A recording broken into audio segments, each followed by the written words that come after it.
Hello there, and welcome to Physics with William, a place where curiosity slows down, questions are allowed to take their time, and science is treated less like a race for answers and more like a quiet walk through how the world actually works.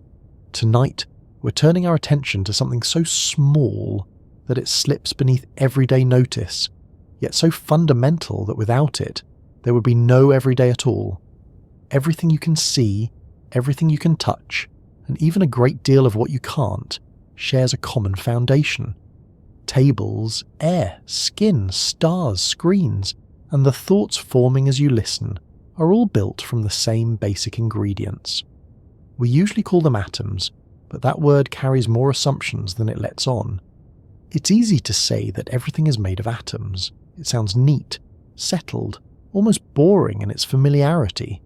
It's one of those scientific facts that gets taught early, repeated often, and then quietly filed away as something understood. But if you pause on it for a moment, really pause, the statement starts to feel less like an answer and more like an invitation. What does it actually mean for something to be made of atoms? What does made of even imply at the smallest scales? And how did we arrive at the confidence to say this at all? Before we go any further, take a second to notice where you are right now. Maybe you're lying down, maybe you're sitting, maybe you're halfway between sleep and attention. Where are you listening from? And if you glance at a clock, what time is it in your part of the world? It's a simple question, but it quietly anchors us in something physical, a place, a moment, a body occupying space. All of that matters, because everything about atoms starts with the fact that we exist as physical things in a physical universe, even when we're thinking about ideas that feel abstract.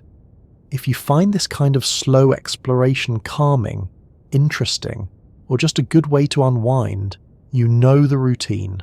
A like or a subscription helps this space reach other people who enjoy taking science at a gentler pace. No rush, no pressure. Now let's settle in and begin properly, because understanding atoms isn't about memorizing definitions. It's about learning how to look at the world differently. At the most basic level, the idea of atoms answers a simple question humans have been asking for as long as we've been paying attention. What is stuff made of? Not just objects in the practical sense, but matter itself. When you break something apart and then break it again and then again, what do you eventually reach? Is there a smallest piece, or does the process continue forever? Long before there were laboratories or microscopes, people wondered whether the world was infinitely divisible, or built from discrete units. Atoms began as an idea, not a discovery. What's remarkable is how intuitive the question is. You don't need advanced mathematics to wonder what happens if you keep cutting something in half. Children do it instinctively. Tear a piece of paper, then tear it again, until the pieces are too small to handle. At some point you stop, not because division is impossible, but because your tools and patience run out. The question atoms try to answer is whether nature itself ever runs out of divisibility. When scientists say atoms are the building blocks of matter, they don't mean atoms are tiny versions of everyday objects. An atom is not a miniature grain of sand or a microscopic droplet of water. It doesn't behave like a solid bead, and it doesn't obey the same rules that larger objects do. In fact, many of the properties we associate with matter at human scales don't exist at the atomic level at all. Hardness, colour, temperature, even shape. These are collective effects that emerge when enormous numbers of atoms interact. Individually, atoms are something stranger. This is where misunderstandings often creep in. We tend to imagine atoms as tiny balls packed together, like oranges in a crate. It's a useful picture at first, but it breaks down quickly. Atoms are not solid in the way we think of solids. They are mostly empty space, structured by forces rather than material substance. If that sounds counterintuitive, that's a good sign. Atoms are not meant to fit neatly into everyday intuition. Even the word atom itself hints at an earlier misunderstanding. It comes from a Greek term meaning uncuttable, the smallest possible piece. For a long time, people believed atoms were truly indivisible. We now know that isn't the case. Atoms can be split, though doing so changes them into something else entirely.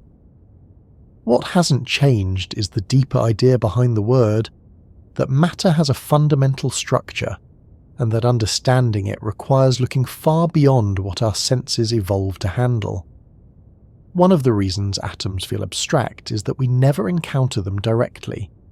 No one has ever held a single atom in their hand or seen one with the naked eye. Our experience of the world is shaped by trillions upon trillions of atoms acting together. When you touch a surface, you're not feeling atoms as individual entities. You're feeling electromagnetic forces between the atoms in your skin and the atoms in the object.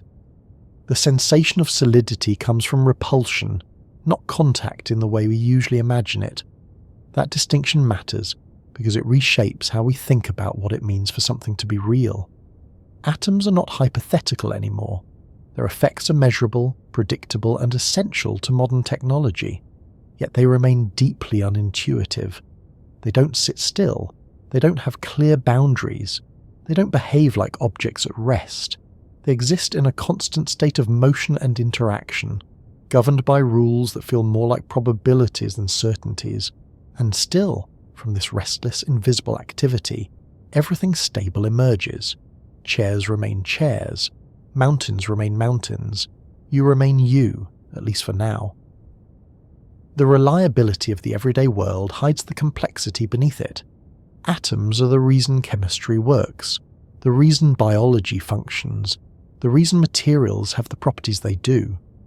Without atoms behaving the way they do, there would be no cells, no weather, no stars, no sound, no life. It's also worth noticing how recent our understanding really is. For most of human history, atoms were speculation, educated guesses, philosophical positions. It wasn't until the last few centuries that experiments began to provide direct evidence that matter is made of discrete units. Even then, the picture changed repeatedly. Each generation of scientists thought they had finally understood what atoms were, only to discover deeper layers of complexity underneath. That pattern is important. Atoms are not a finished story. They're a chapter in an ongoing attempt to understand structure, scale, and substance.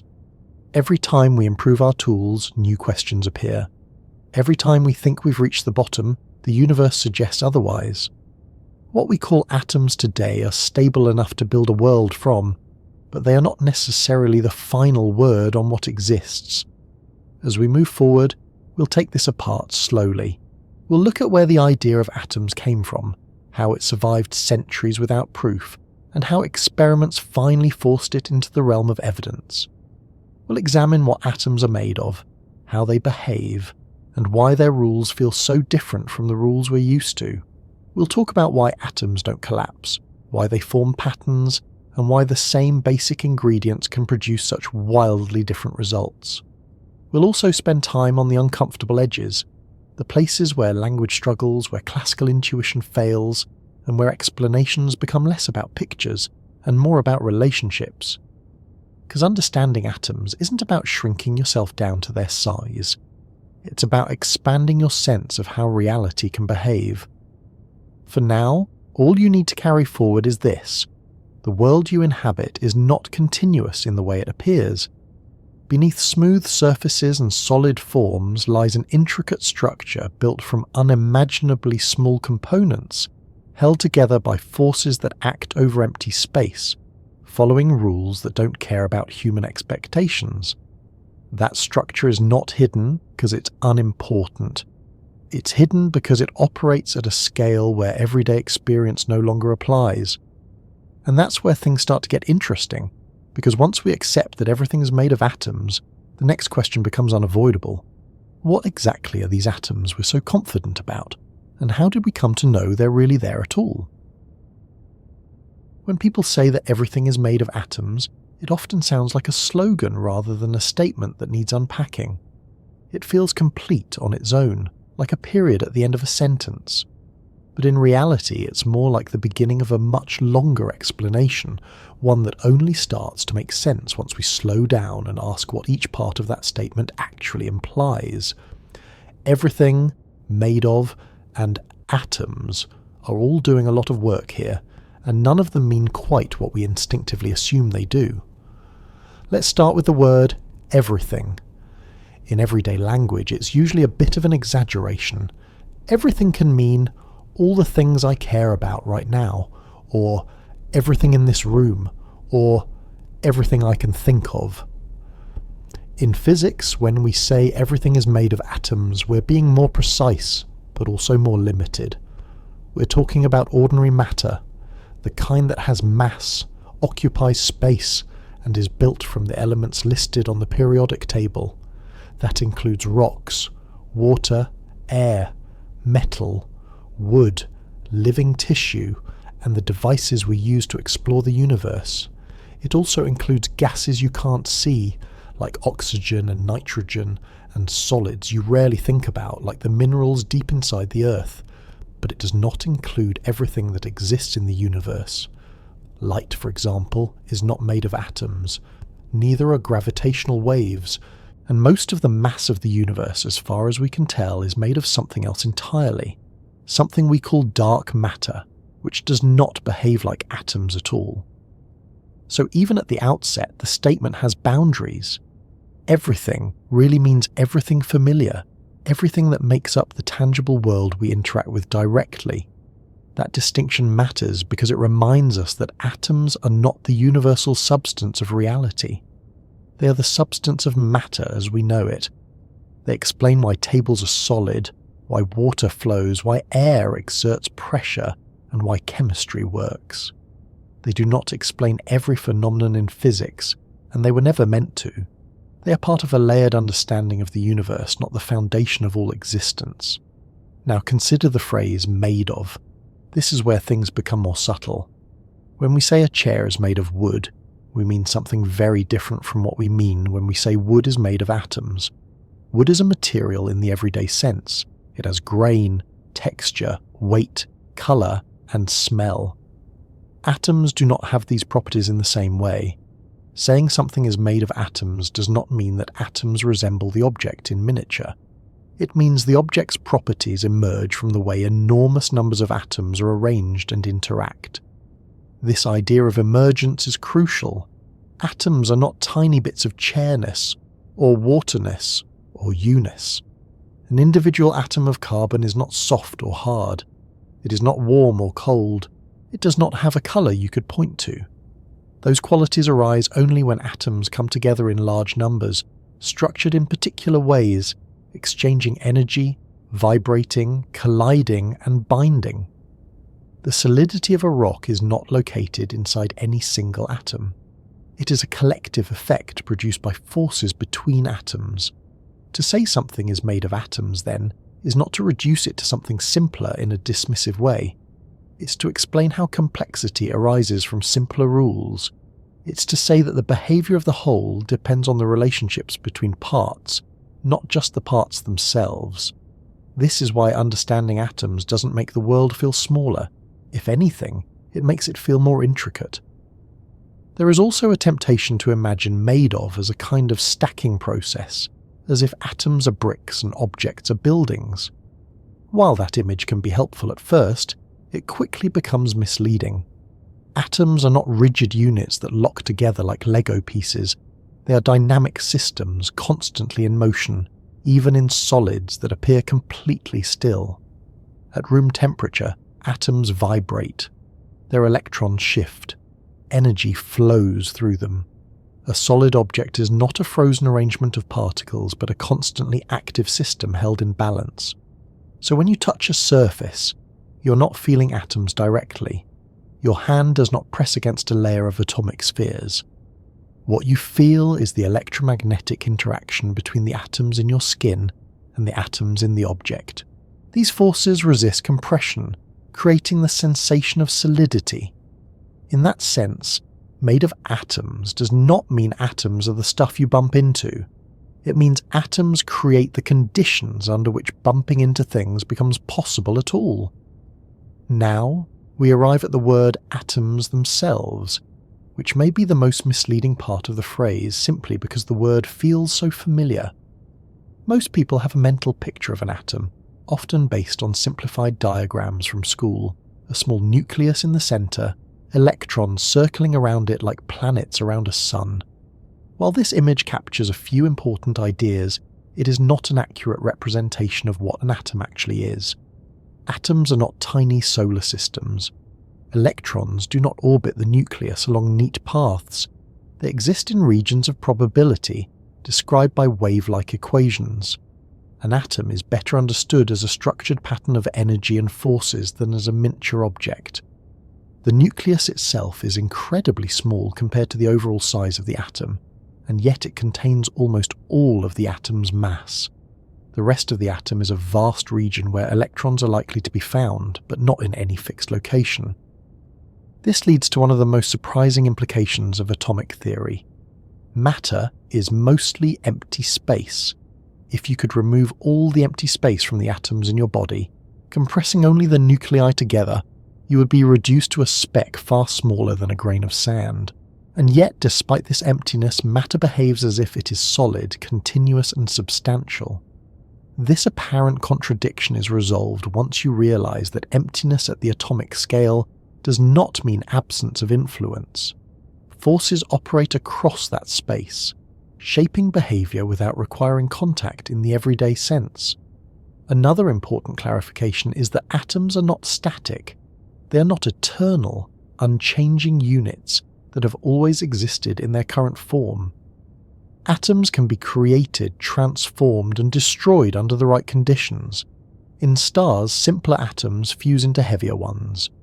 In radioactive processes, certain atoms break apart into other atoms. In particle accelerators, atoms can be stripped down to their components and reassembled in new ways. Atoms are stable enough to build a world from, but they are not indestructible. This means that when we say everything is made of atoms, we are also making a statement about change. Objects persist because the atoms that make them up remain bound together for long periods of time, but nothing is truly permanent. Over time, atoms rearrange, structures break down, new structures form. The atoms in your body today are not the same atoms you had years ago. They have been exchanged through food, air and water. What remains continuous is not the material itself, but the pattern. That idea can feel unsettling at first. We often associate identity with substance. If the atoms change, what stays the same? From a physical perspective, continuity is maintained through organisation and information. The way atoms are arranged, the processes they participate in, and the feedback loops they form can persist even as individual atoms come and go. Made of atoms does not mean fixed composition. It means ongoing reconstruction at a microscopic level. There is also a deeper implication hidden in the phrase. Saying everything is made of atoms is a claim about explanation. It asserts that the diversity of materials and behaviours we observe can, in principle, be understood by studying how atoms interact. This does not mean we can easily predict everything. The complexity of large systems makes exact prediction impossible in practice. But it does mean that we do not need to invoke different fundamental substances for different kinds of matter. The same types of atoms that make up a diamond also make up charcoal. The difference lies in arrangement, not ingredients. This is one of the most powerful ideas in science. It suggests a kind of unity beneath surface diversity. Water, air, metal, living tissue and stone are not categorically different at the deepest level. They are different expressions of the same underlying building blocks. That realization did not come easily, and it was resisted for a long time, in part because it runs counter to how the world appears to us. On human scales, materials seem fundamentally different. Wood burns, stone does not. Metal conducts electricity, plastic does not. Living organisms grow and reproduce, rocks do not. Atomic theory explains these differences not by introducing new substances, but by pointing to structure, bonding and motion. The same basic atoms, arranged differently, can behave in ways that seem completely unrelated. It's also important to recognise what the statement does not say. It does not say that atoms explain everything about the world in a complete or final way. Atomic theory does not replace psychology, biology, or sociology. Explaining thoughts in terms of atoms does not make thoughts less meaningful. Explaining life in terms of chemistry does not remove its complexity. Reduction is a tool for understanding, not a way of dismissing higher-level descriptions. When scientists say everything is made of atoms, they are not claiming that atoms are the most important level of description in every context. They are saying that atoms provide a reliable foundation on which other explanations can be built. Just as understanding letters does not replace understanding language, understanding atoms does not replace understanding systems. It complements it. There is also a historical aspect to this statement that often gets overlooked. The confidence with which we say everything is made of atoms today is the result of centuries of debate, skepticism, and experimentation. For a long time, atoms were considered philosophical speculation. Even into the early 20th century, some scientists doubted their existence. What changed was not a single discovery, but a convergence of evidence from chemistry, physics, and later, direct imaging techniques that made alternative explanations increasingly untenable. So when we repeat the phrase casually, it carries with it the weight of that history. It represents a shift from explaining matter in terms of qualities and essences to explaining it in terms of structure and interaction. It marks a transition from a world described by appearances to a world described by underlying mechanisms. At the same time, the phrase invites humility. Atoms were once thought to be indivisible. We now know they're composed of smaller components. Those components were once thought to be fundamental. Some of them turned out not to be. Each time we thought we had reached the bottom, the picture expanded. So when we say everything is made of atoms, we're making the best statement we can with the knowledge we have, while remaining open to the possibility that deeper layers exist. In practical terms, this idea shapes modern life in countless ways. Materials, science, medicine, electronics, energy production, and environmental science all depend on understanding atomic behavior. The ability to manipulate matter at the atomic level has led to technologies that would have seemed impossible just a century ago, and yet most of that manipulation works precisely because atoms behave in reliable, repeatable ways under familiar conditions. That reliability is what allows us to trust the world. A chair does not suddenly dissolve. Water does not randomly turn into gas at room temperature. Atoms follow rules, and those rules give rise to stability. The strangeness of atomic behavior does not undermine the predictability of everyday life. It underpins it. So when we say everything is made of atoms, what we're really saying is this. The physical world is built from discrete units that interact through well-defined forces, and the richness of that world emerges from the patterns those interactions create. It is a statement about structure, not simplicity, about connection, not reduction, about how the invisible gives rise to the visible. And once that idea is taken seriously, the next question naturally follows. If atoms are the common foundation of matter, where did the idea come from in the first place? And how did humans begin to suspect that the world might be built this way at all? Long before atoms were measured, modelled, or even clearly defined, they were imagined. Not discovered in a laboratory, not detected with instruments, but guessed at through reasoning, argument, and a very human desire to make sense of change. The idea that matter might be built from tiny indivisible units did not emerge because someone saw atoms. It emerged because thinkers were trying to solve a problem that felt deeply unsettling once you noticed it. How can the world be both stable and constantly changing at the same time? If you look around, nothing seems fixed. Water flows, wood rots, metal rusts, people age, seasons shift. And yet, despite all this change, the world does not dissolve into chaos. Objects persist long enough to be recognized. A river changes, but it remains a river. A person grows older, but remains the same individual. Ancient philosophers were deeply troubled by this tension. If everything changes, what is real? And if something is real, how can it change without ceasing to be itself? These were not abstract puzzles in the modern academic sense. They were attempts to understand reality at its most basic level, using logic alone. There were no microscopes, no particle accelerators, no equations written in symbols. There was observation, debate, and a willingness to push ideas to uncomfortable conclusions. Out of that environment, the earliest versions of atomism began to take shape. One of the earliest questions was whether matter is continuous or discrete. If you take a piece of clay and divide it in half, then divide it again and keep going, does that process ever end? Or can it continue forever? If matter is continuous, then any object, no matter how small, can always be divided into smaller parts. If matter is discrete, then at some point you must reach a smallest unit beyond which division is impossible. This question mattered because it shaped how change itself could be explained. If matter were continuous, then change might involve smooth transformations of a single substance. If matter were discrete, then change might involve rearrangement rather than transformation. Something could change its appearance without changing its fundamental components. That distinction would later become central to chemistry, but in the ancient world it was still a matter of speculation.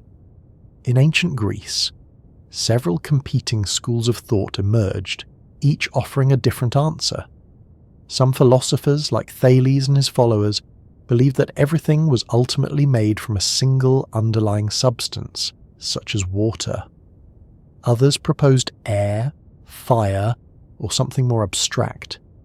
These ideas are often grouped under the label of monism, the belief that reality is fundamentally one thing in different forms. But this approach struggled with diversity. If everything is water, why does water behave so differently from stone? Why does fire consume while earth resists?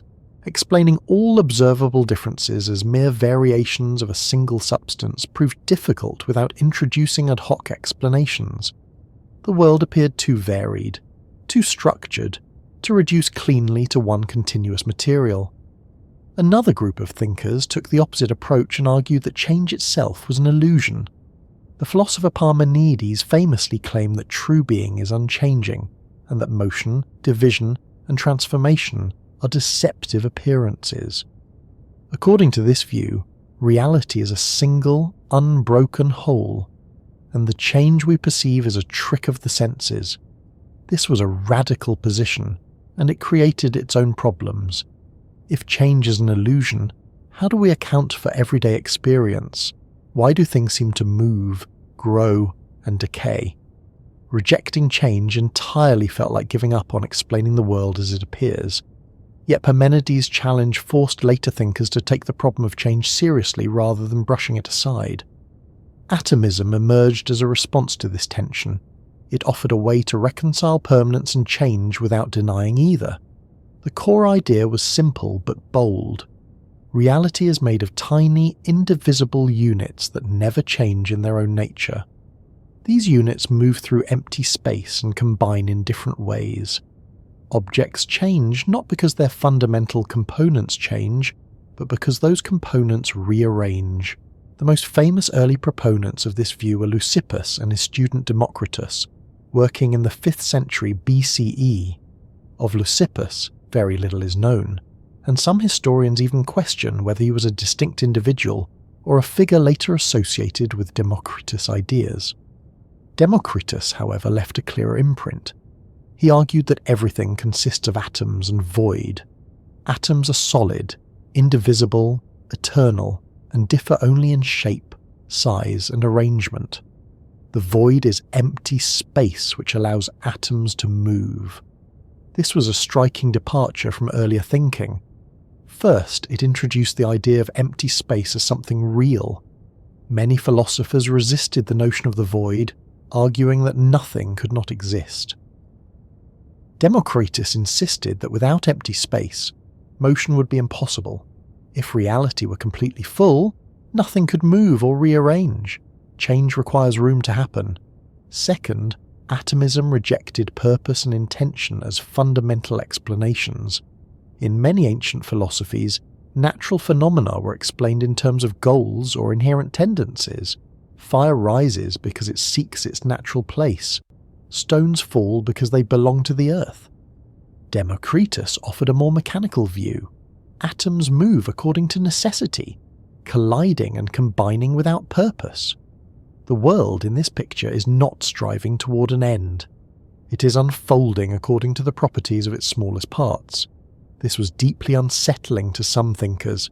If everything is the result of atoms moving blindly through the void, where does meaning come from? Where do values fit? Where does human choice enter the picture? These were not idle concerns. They touched on ethics, responsibility, and the role of humans in the cosmos. Atomism was not just a theory of matter, it was a world view. Democritus even extended atomism to the mind. He suggested that the soul itself is made of particularly fine, fast-moving atoms. Thought, sensation, and emotion arise from atomic motion within the body. This idea erased the sharp boundary between mind and matter that many philosophers preferred. It implied that mental life is part of the physical world, not something separate from it. Despite its boldness, atomism did not dominate ancient philosophy. One reason was the influence of Aristotle, whose views would shape Western thought for nearly 2,000 years. Aristotle rejected atomism on several grounds. He denied the existence of the void, arguing that nature abhors emptiness. He also believed matter was continuous, not discrete, and that objects were defined by their forms and purposes, not just by their material components. Aristotle's framework was elegant, comprehensive, and well suited to explaining everyday phenomena. It emphasized qualities like hot and cold, wet and dry, heavy and light, which aligned with sensory experience. Atomism, by contrast, explained qualities as subjective effects of atomic arrangements, which was harder to accept without experimental evidence. Another reason atomism struggled was its lack of empirical support. Without tools to observe atoms, the theory remained speculative. It could not easily be tested or confirmed. Other explanations, grounded in visible qualities and common experience, felt more intuitive and practical. Over time, atomism became a minority position, preserved by a small number of thinkers rather than embraced as a dominant framework. One important exception was Epicurus, who revived and modified atomism in the 3rd century BCE. Epicurus adopted Democritus' atoms and void, but introduced an important twist. He argued that atoms sometimes undergo a small, spontaneous deviation in their motion, a swerve that breaks strict determinism. This allowed room for free will in a universe otherwise governed by necessity. Epicurean atomism was closely tied to an ethical project. Epicurus believed that understanding the atomic nature of the world could free people from fear. Fear of the gods, fear of death, fear of cosmic punishment. If the world is made of atoms moving according to natural laws, then lightning is not divine anger, and death is not a transition to torment. It is simply the dissolution of atomic arrangements. This connection between atomism and peace of mind made the theory appealing to some, but it also made it controversial. In societies where religion and cosmology were deeply intertwined, a worldview that removed divine purpose from nature could be seen as dangerous. Atomism was sometimes associated with impiety or moral laxity, even when its proponents argued the opposite. As Greek philosophy was absorbed into Roman culture, atomism survived largely through Epicurean texts, most famously in the poem De Rerum Natura by Lucretius. Written in the 1st century BCE, it presented atomism in poetic form, explaining the nature of the world, the soul, and the cosmos through atoms and void. Lucretius emphasized that nothing comes from nothing, and nothing is destroyed into nothing. Atoms persist, forms change. This work preserved atomistic ideas through a period when much ancient philosophy was being lost or transformed. Still, atomism remained marginal.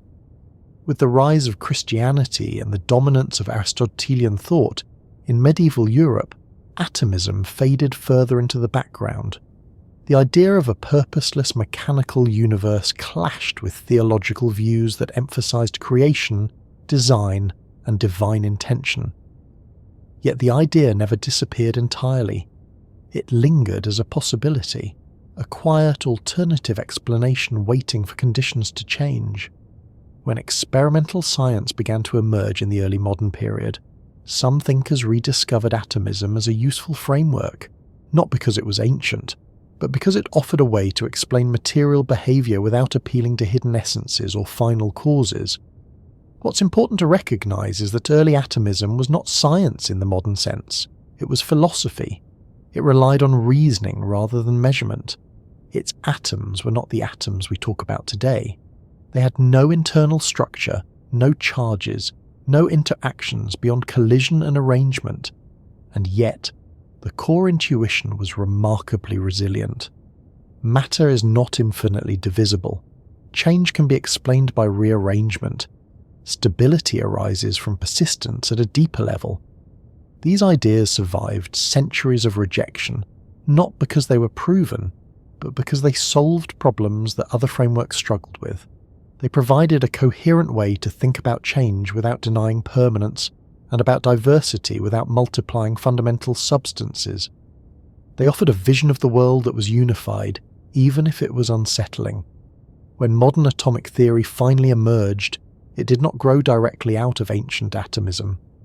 The path was indirect, shaped by chemistry, experiments, and new mathematical tools. But the ancient guess set the stage. It established that asking about the smallest constituents of matter was a meaningful question. It framed the problem in terms that could later be tested. So when we talk about atoms today, with all the precision and confidence of modern science, it's worth remembering that the idea began as an attempt to make sense of ordinary experience using nothing but thought. Long before anyone could prove that atoms existed, people had already realized that something like them might have to exist for the world to make sense at all. And once that possibility was on the table, it changed the nature of inquiry itself. The question was no longer whether matter had an underlying structure, but how that structure could be revealed. That shift, from philosophical guess to experimental investigation, would take centuries to unfold, and it would depend on a very different kind of evidence that finally forced atoms out of speculation and into observation. For most of history, atoms lived in an uncomfortable middle ground. They were useful ideas, persuasive arguments, elegant guesses, but not facts. You could believe in them, argue for them, or reject them, and none of those positions could be decisively proven wrong. That situation persisted for centuries because atoms were simply too small to observe directly. Without direct access, belief depended on philosophy, intuition, and explanatory power rather than evidence. What changed was not a single dramatic moment, but a slow accumulation of experiments that made alternatives increasingly difficult to defend. The shift began quietly, not with physics, but with chemistry. By the late 18th century, chemists had become very good at measuring how substances reacted with one another. They could weigh materials before and after reactions, track gases, and repeat experiments with impressive consistency. What they noticed was something oddly rigid about matter. Substances did not combine in arbitrary amounts. They followed fixed ratios. If you reacted hydrogen with oxygen to make water, you always got the same proportions by mass. If you decomposed water, you always recovered those same proportions again. No matter how you prepared it, water behaved as if it were built from a fixed recipe. This pattern appeared again and again across chemical reactions. Compounds were not continuous blends. They behaved as though they were assembled from discrete units. This observation became formalized through the law of definite proportions and later the law of multiple proportions. The second was particularly revealing. When two elements formed more than one compound, the ratios of their masses were simple whole numbers. Carbon and oxygen could form one compound with a certain ratio and another compound with exactly double or triple that amount of oxygen, but nothing in between. That kind of numerical neatness is hard to explain if matter is infinitely divisible. It makes much more sense if matter comes in countable pieces. These patterns did not prove atoms existed, but they made atom-like explanations extremely attractive. The most influential step in that direction came from John Dalton, an English chemist working in the early 19th century. Dalton proposed that each chemical element consists of its own type of atom, that atoms of a given element are identical, and that chemical reactions are rearrangements of atoms rather than transformations of substance. Dalton's atomic theory was deliberately modest. He did not claim to know what atoms look like or how they were structured. He treated them as bookkeeping devices, a way to make sense of chemical regularities. And crucially, his theory made predictions. It explained why mass is conserved in reactions, why compounds form in fixed ratios, and why those ratios follow simple numerical relationships. This was a turning point. Atoms were no longer just philosophical speculation. They had become part of a framework that successfully organized experimental results. Still, skepticism remained. Some scientists argued that atoms were useful fictions, convenient models that did not necessarily correspond to real entities. Chemistry could work, they claimed, without committing to the physical existence of atoms. What finally tipped the balance was evidence that atoms could leave observable traces, not just chemical patterns. One of the most important contributions came from studies of gases. Scientists found that gases exert pressure, expand predictably with temperature, and follow simple mathematical laws. These behaviours suggested that gases were made of tiny moving particles constantly colliding with their container walls. This interpretation gained strength through kinetic theory, which treated heat as motion at the microscopic level. Temperature became a measure of average particle motion, and pressure emerged from countless tiny impacts. Once again, atoms or molecules provided a clean, unified explanation for a wide range of observations. While still indirect, the picture was becoming harder to dismiss. The real breakthrough came with phenomena that could not be explained away as abstract models. One such phenomenon was Brownian motion. In 1827, botanist Robert Brown observed that pollen grains suspended in water moved erratically, jittering in unpredictable ways. At first, this motion was thought to be a sign of life, but Brown found the same behaviour in inorganic particles. For decades, no satisfactory explanation existed. Then, in the early 20th century, Albert Einstein showed that Brownian motion could be explained as the result of countless collisions between visible particles and invisible molecules of the surrounding fluid. The motion was random because the collisions were uneven. The mathematics allowed scientists to predict how far particles should move over time based on molecular properties. When experiments confirmed Einstein's predictions, skepticism collapsed. The particles responsible for Brownian motion were not philosophical constructs. They had measurable effects. You could calculate their size. You could infer their mass. Atoms, or at least molecules made of atoms, were doing something observable. Around the same time, advances in electricity and magnetism were revealing new layers of structure inside matter. Experiments with cathode rays, streams of particles emitted in vacuum tubes, showed that atoms were not indivisible after all. These rays behaved like negatively charged particles with a mass far smaller than any known atom. The identification of these particles, later called electrons, demonstrated that atoms had internal components. J.J. Thomson measured their charge to mass ratio and showed that they were the same regardless of the material used. This implied that electrons were universal constituents of atoms, not unique to specific substances. This discovery transformed atoms from theoretical units into physical systems. They were no longer just indivisible points. They had structure, and that structure could be probed experimentally. The question was no longer whether atoms existed, but what they were made of. Further experiments refined this picture. When Ernest Rutherford directed alpha particles at thin sheets of gold, he expected them to pass through with slight deflections. Most did. but a small fraction bounced back at large angles, as if they had struck something dense. Rutherford concluded that nearly all the mass of an atom is concentrated in a tiny central nucleus, with electrons occupying the surrounding space.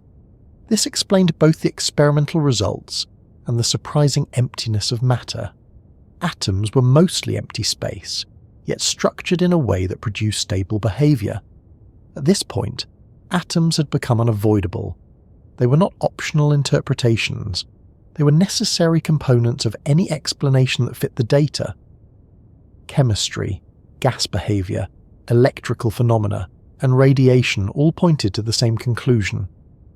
Matter is made of discrete entities with internal structure. What made this transformation especially powerful was convergence. No single experiment forced acceptance. Instead, independent lines of evidence from different fields all supported the same underlying picture.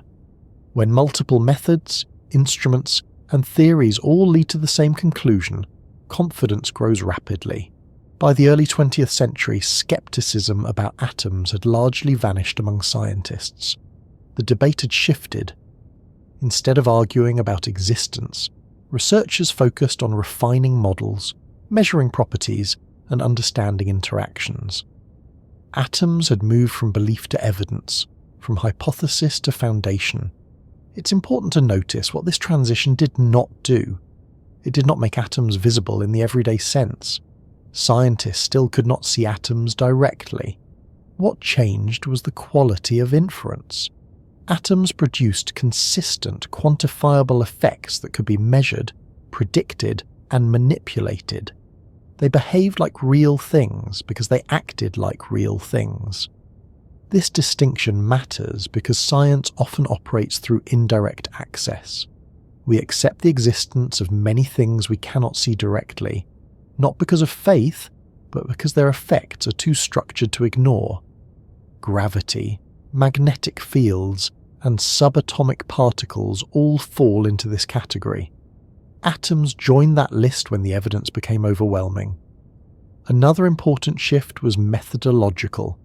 Once atoms were accepted as real, scientists felt justified in asking deeper questions. If atoms exist, how many kinds are there? Why do they combine the way they do? What determines their behaviour? These questions drove the development of the periodic table, quantum theory, and modern physics. Atoms also changed how scientists thought about explanation itself.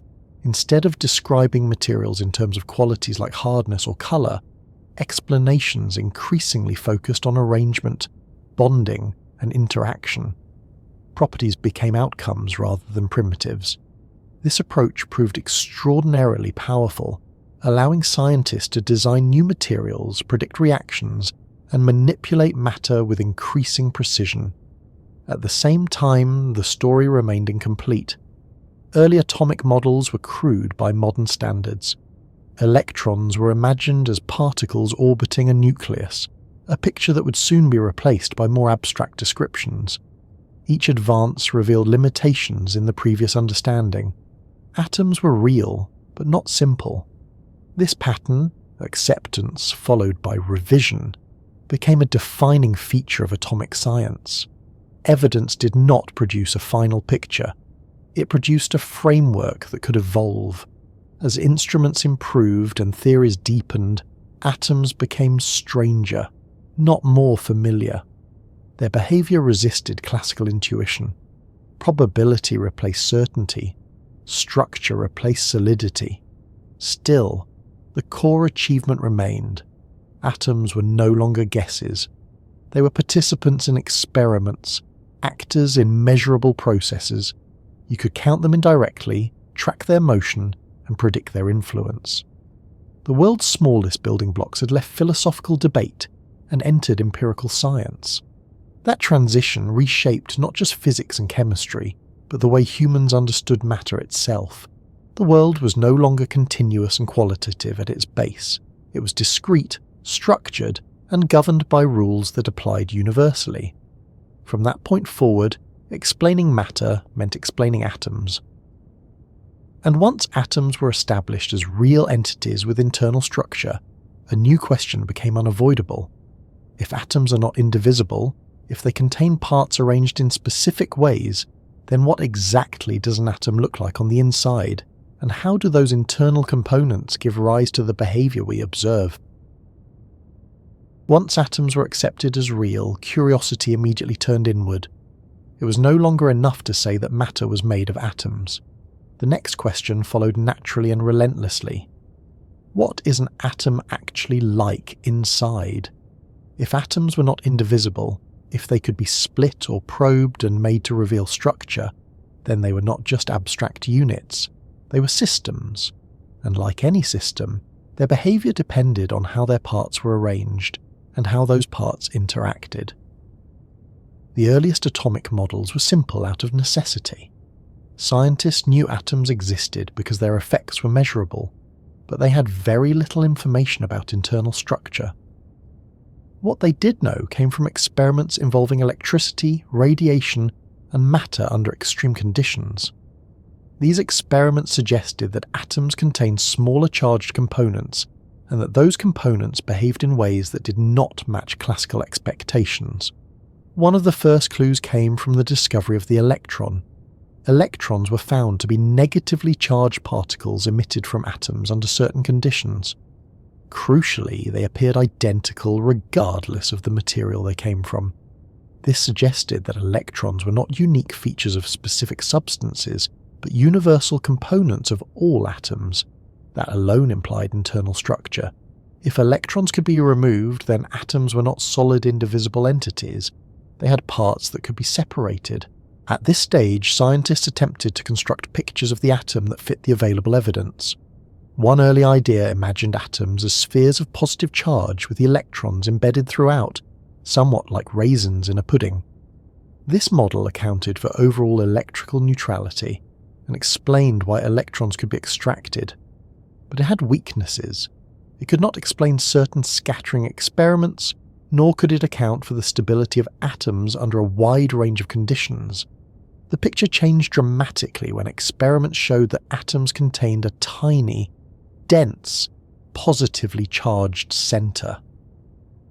When energetic particles were fired at thin sheets of metal, most passed straight through, but a small number were deflected sharply. The only way to explain this was to assume that almost all the atom's mass and positive charge were concentrated in a very small region. This region came to be called the nucleus. This discovery overturned intuitive expectations. If atoms were mostly empty space, then solidity could not be a matter of atoms physically touching in the way larger objects do. Instead, solidity had to arise from forces acting across that empty space. The nucleus was unimaginably small compared to the overall size of the atom, yet it contained nearly all of the atom's mass. Surrounding it was a region dominated by electrons, which determined how atoms interacted with one another. At first, scientists tried to understand this structure using familiar concepts. The nucleus was treated as a central object, and electrons were imagined as orbiting it much like planets orbit a star. This analogy helped explain some features, such as why atoms are electrically neutral and why electrons remain bound to nuclei. But it also created problems. According to classical physics, an electron moving in a curved path should radiate energy and spiral into the nucleus. Atoms, in this picture, should collapse almost instantly. Since atoms clearly did not collapse, something was missing. The stability of atoms required new rules. These rules emerged gradually through the development of quantum theory.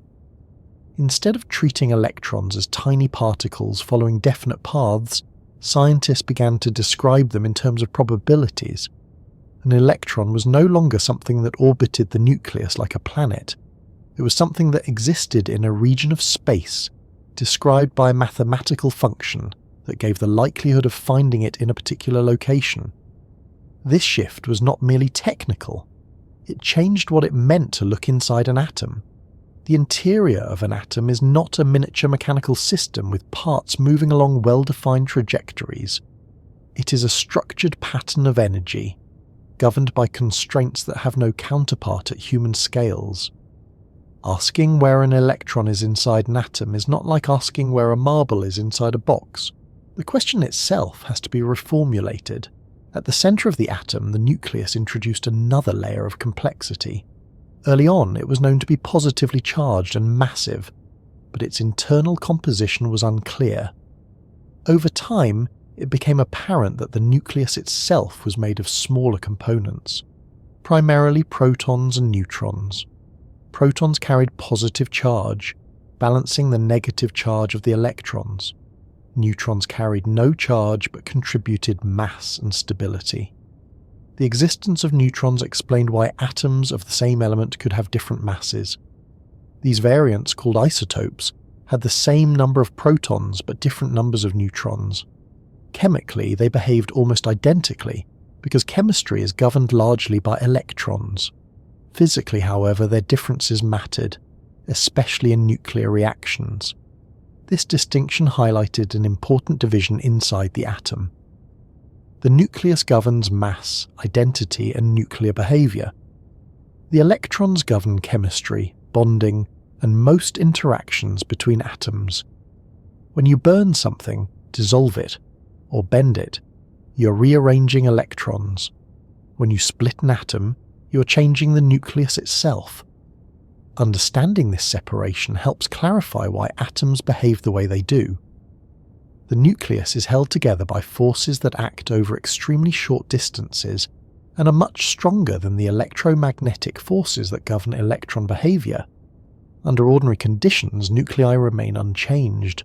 This is why chemical reactions do not alter one element into another. To change the nucleus requires extreme energy, such as that found in stars or nuclear reactors. Inside the atom, scale matters enormously. The nucleus is so small relative to the atom that if an atom was scaled up to the size of a football stadium, the nucleus would be about the size of a marble at the centre.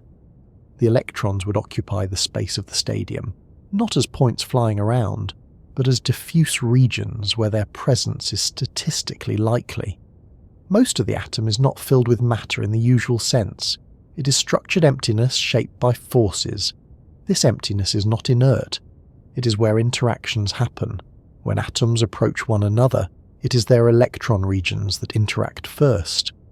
These interactions determine whether atoms repel each other, bond together, or pass by with little effect. The nucleus, despite its mass, usually plays no direct role in these encounters. One of the most counterintuitive aspects of atomic interiors is that electrons do not all behave the same way. They occupy specific energy states, often called shells or levels. These states determine how tightly electrons are bound to the nucleus and how they participate in interactions. An electron in a lower energy state is more tightly bound. An electron in a higher state is more easily removed or shared. These energy states are not arbitrary. They arise from the constraints imposed by quantum mechanics. Only certain configurations are allowed. This discreteness explains why atoms emit or absorb light at specific wavelengths.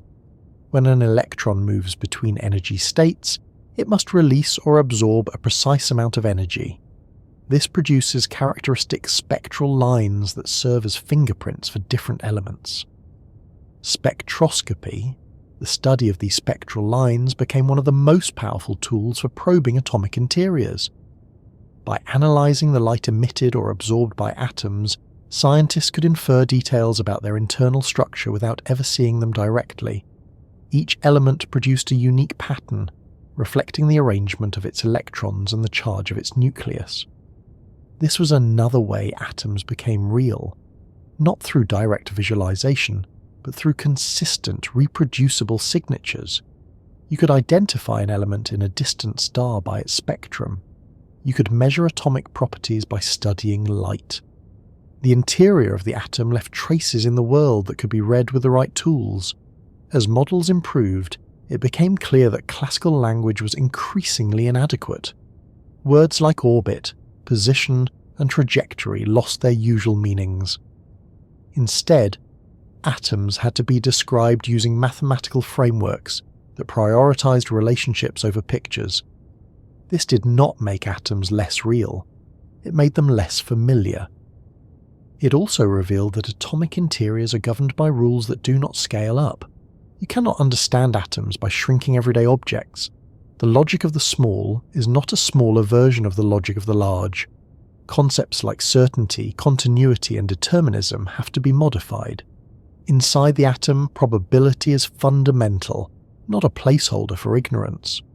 Despite this strangeness, atoms are remarkably consistent. Every hydrogen atom behaves the same way. Every carbon atom follows the same rules. This consistency is what makes the world reliable. It allows complex structures to form and persist. It allows chemistry to be predictable and life to be possible. Looking inside the atom also reshapes how we think about boundaries. An atom does not have a sharp edge. There is no clear surface where it ends. Its electron regions fade gradually into space.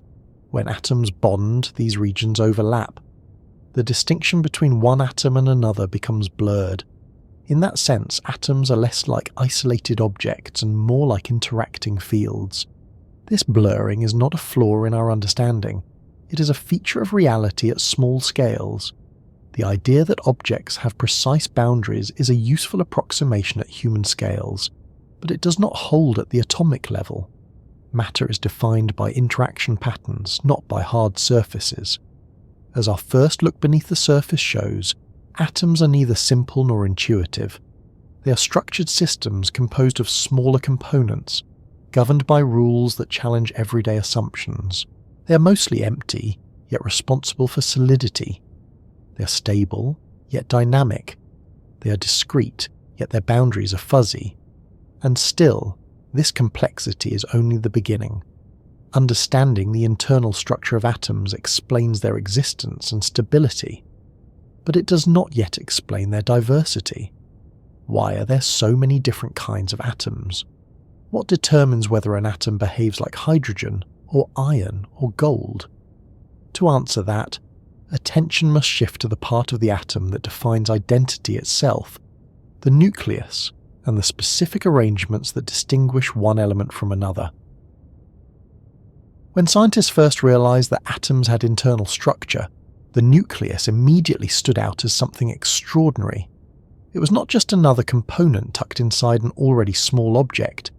It was a concentration point, a place where nearly all of an atom's mass was packed into a region so tiny that it defied ordinary intuition. Understanding the nucleus required abandoning the idea that mass is spread evenly through matter. Instead, mass turned out to be intensely localized, hidden at the very center of each atom, doing most of the heavy lifting while occupying almost no space at all. To appreciate just how extreme this is, it helps to slow down and think about scale. An atom is already unimaginably small. If you lined up atoms side by side, it would take millions of them to span the width of a human hair. Yet within that already tiny atom, the nucleus is smaller still by an enormous factor. Most of what we casually think of as the atom is not solid matter, but a region defined by the presence of electrons and the forces that bind them. The nucleus, by contrast, is a dense core that contains almost all of the atom's mass and defines its identity. This realization immediately raised a question that went far beyond simple structure. Why is the mass concentrated there? What is the nucleus made of? And how can something so small contain so much mass without collapsing or flying apart? Answering these questions reshaped physics in profound ways, because the nucleus does not obey the same rules that govern atoms as a whole.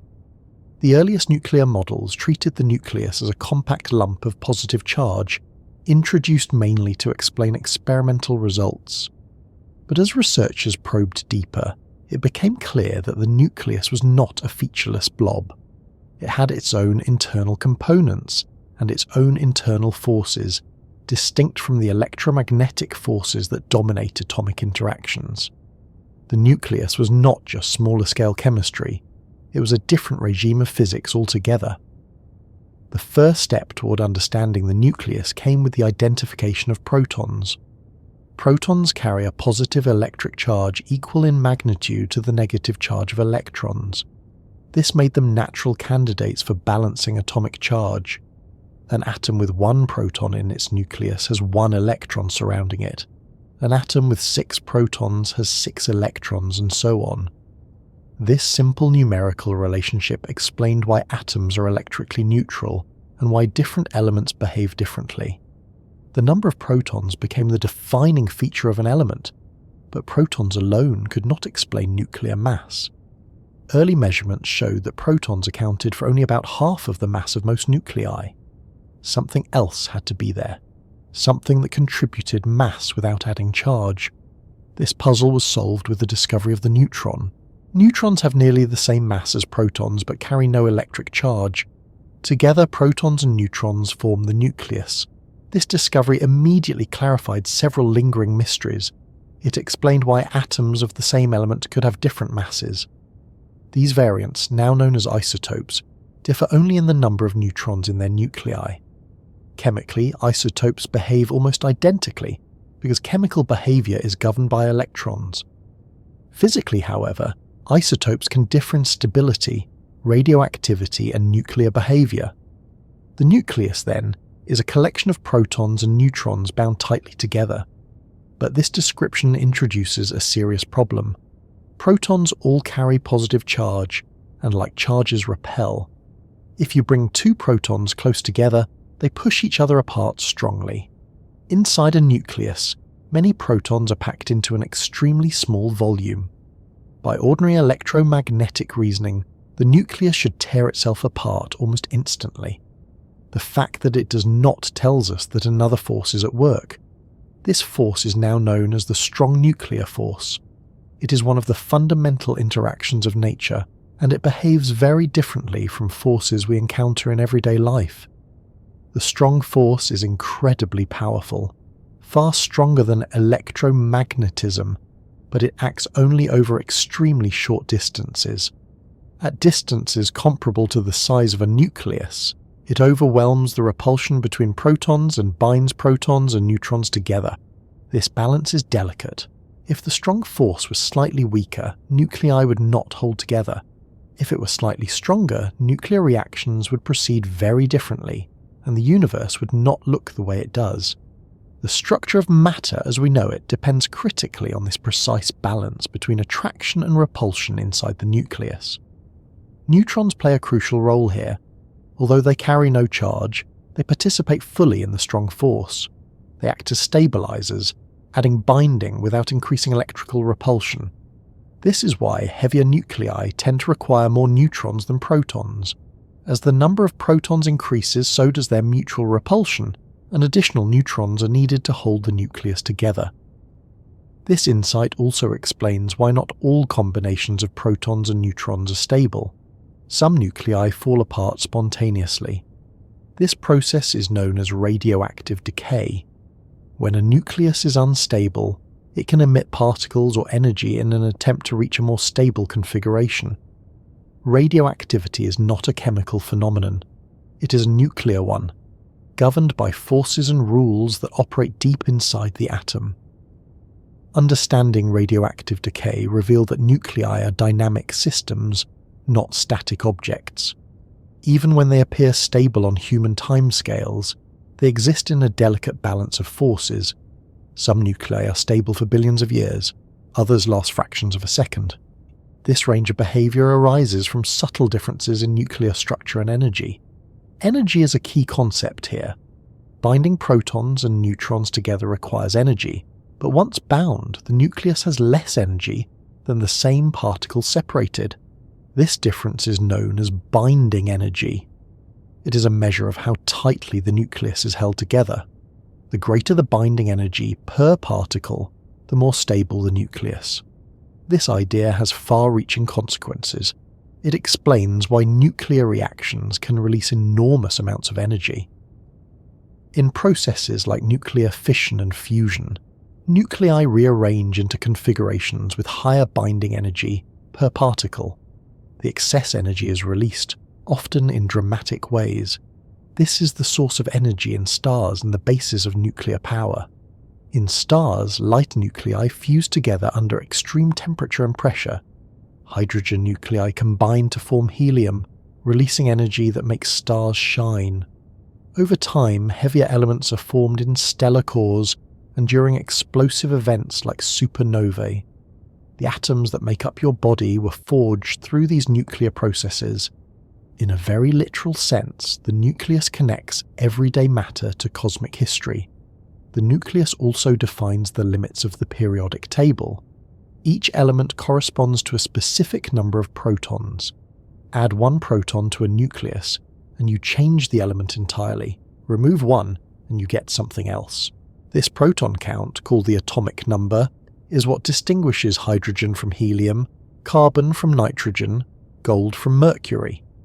It is a simple count, but it carries enormous significance. What's striking is how small a change is required to transform one element into another. Chemical reactions shuffle electrons and leave nuclei untouched. Nuclear reactions alter the nucleus itself, changing identity. This difference explains why nuclear processes involve far more energy than chemical ones. Rearranging electrons affects how atoms interact. Rearranging nuclei changes what the atoms are. Despite its importance, the nucleus is rarely involved in everyday experiences. When you pick up an object, sit in a chair, or breathe air, nuclear structure plays no direct role. The nucleus quietly provides mass and identity, while electrons handle interactions. This division of labour allows matter to be both stable and flexible. Nuclei remain intact under ordinary conditions, while electrons rearrange freely. This separation also explains why nuclear science developed later than chemistry. Chemical effects are accessible at human scales. Nuclear effects require extreme conditions or specialized instruments. For a long time, the nucleus remained hidden, not because it was unimportant, but because it was so tightly bound and so small. As experimental techniques improved, scientists began to probe nuclear properties more directly. They discovered that nuclei have size, shape, and internal energy levels. Some nuclei are spherical, others are slightly elongated or flattened. These shapes influence how nuclei behave and how they interact with other nuclei. At even deeper levels, protons and neutrons themselves are not fundamental. They are made of smaller entities called quarks, bound together by the strong force. This adds another layer to the story, one that pushes beyond atomic structure into particle physics. But for understanding atoms as building blocks of matter, protons and neutrons are sufficient. Their behaviour sets the stage for everything that happens above them. The nucleus also challenges simple ideas about matter being solid. A nucleus is incredibly dense. A teaspoon of nuclear matter would weigh billions of tons, and yet nuclei are separated by vast regions of emptiness inside atoms. Matter, taken as a whole, is both dense and sparse depending on the scale at which you look. This contrast is one of the recurring themes of atomic science. What feels solid is mostly empty. What is massive occupies almost no space. What seems stable is the result of carefully balanced forces. The nucleus embodies all of these contradictions. It also reminds us that mass and size are not the same thing. We often associate heaviness with largeness. The nucleus breaks that association completely. Almost all of an atom's mass lives in a region that is almost unimaginably small. The rest of the atom contributes very little mass, yet defines most of its size and behaviour. As our understanding of the nucleus deepened, it clarified the structure of matter without making it simpler. Each answer opened new questions. Why do certain nuclei exist while others do not? Why are some elements abundant and others rare? Why does the strong force behave the way it does? These questions extend beyond atomic theory into cosmology and fundamental physics.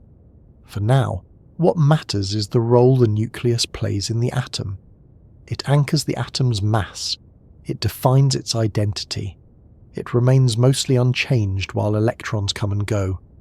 It is small, dense, and powerful, a quiet centre around which everything else is organised. And yet, despite all this importance, The nucleus is not what gives atoms their ability to form the rich variety of structures we see around us. It sets the stage, but it does not write the script. For that, attention must turn outward, to the electrons that surround the nucleus, moving through the space that makes up most of the atom, shaping how atoms interact, bond, and build the world we experience. If the nucleus is the quiet anchor of the atom, dense, compact, and largely unchanged by everyday events, then electrons are its opposite. They are light, mobile, and endlessly responsive. They occupy almost all the space of the atom and yet contribute almost none of its mass.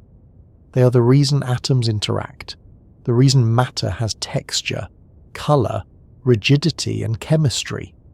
Without electrons, atoms would exist as isolated cores drifting through space, massive but inert. It is electrons that turn atomic identity into physical reality. From the moment electrons were discovered, it was clear that they would not fit comfortably into existing categories. They were particles certainly carrying charge and mass, but they did not behave like tiny billiard balls. They responded to electric and magnetic fields in ways that hinted at something deeper.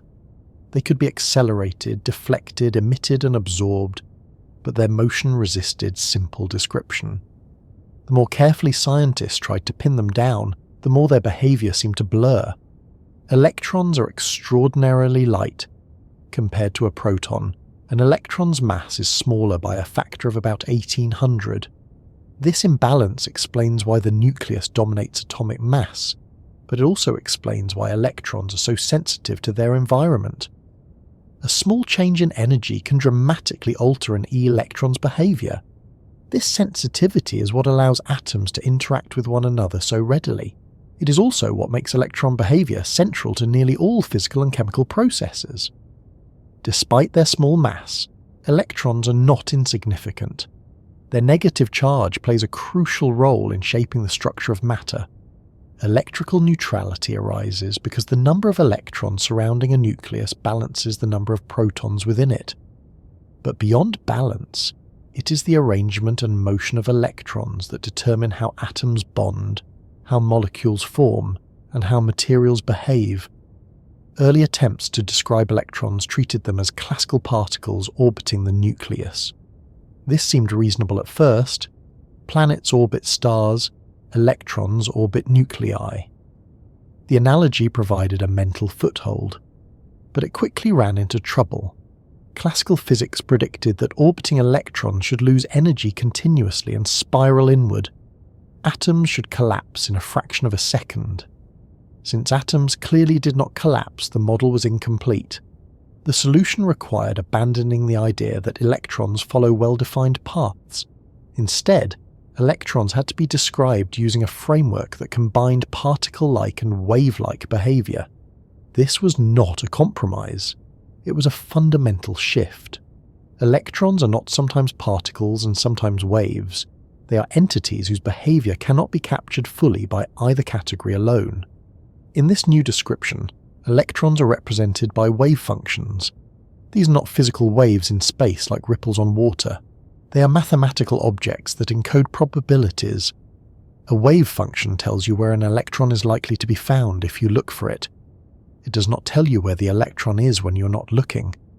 This distinction is subtle but essential. It means that uncertainty is not a limitation of a measurement. It is built into the behavior of electrons themselves. This probabilistic nature reshapes the idea of location inside an atom. An electron does not occupy a precise point. It occupies a region. These regions, often called orbitals, are not paths but distributions. Some are roughly spherical. Others are elongated or complex in shape. Each orbital corresponds to a specific energy level and a specific pattern of probability. Energy levels are central to understanding electrons. An electron bound to a nucleus cannot have just any energy. Only certain values are allowed. These discrete energies arise from the constraints imposed by quantum mechanics. An electron can move from one energy level to another, but it cannot exist in between. When it changes levels, energy must be absorbed or released in precise amounts. This quantization explains why atoms interact with light in specific ways. When an electron absorbs energy, it can jump to a higher energy level. When it falls back to a lower level, it releases energy, often in the form of light. The wavelength of that light depends on the energy difference between the levels. Because each element has a unique arrangement of electrons and energy levels, each produces a unique spectrum. This is how atoms announce their presence, even across vast distances. Electrons also explain why atoms do not all behave the same way. While the nucleus determines which element an atom is, electrons determine how that atom interacts. The number of electrons matters, but so does how they are arranged.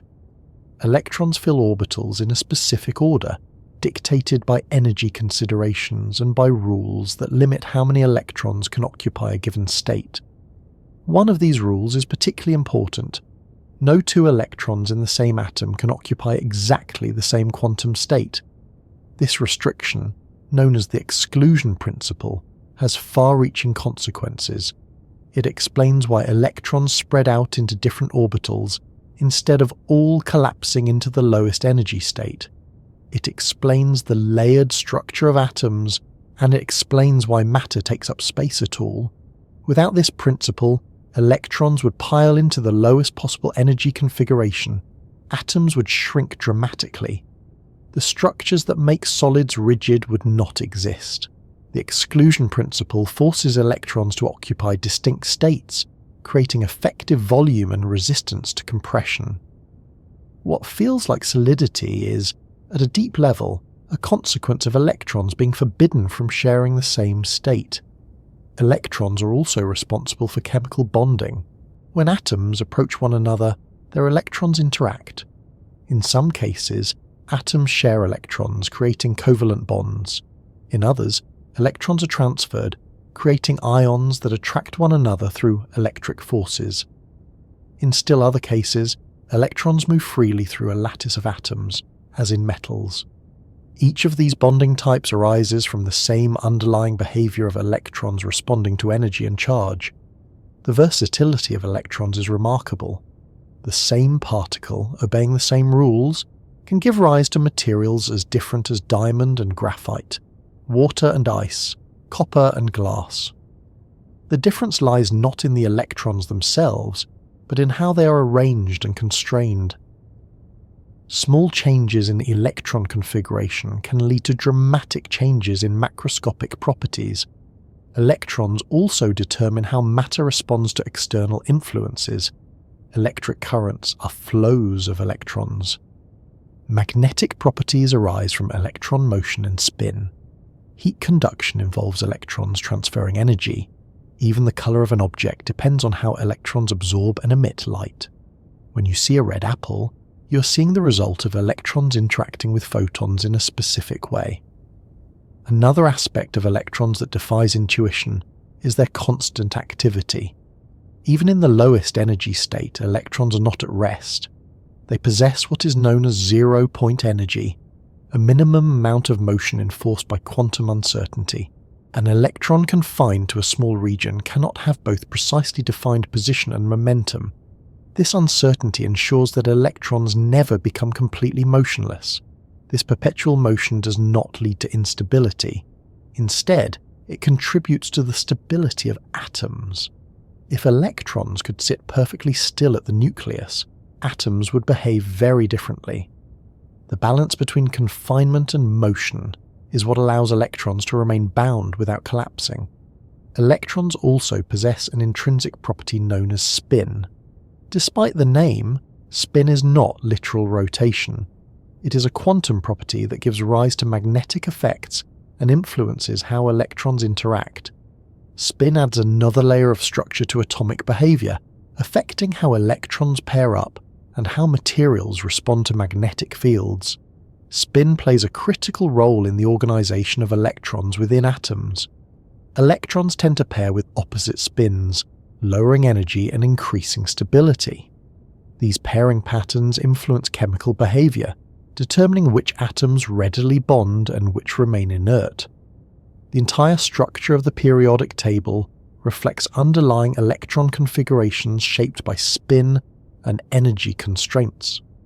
Despite their importance, electrons resist simple visualization. Any attempt to picture them as tiny objects moving through space risks misleading conclusions. They are better understood as excitations of a field, patterns that emerge from underlying rules. This abstraction can feel unsatisfying, but it reflects the limits of classical imagery when applied to the microscopic world.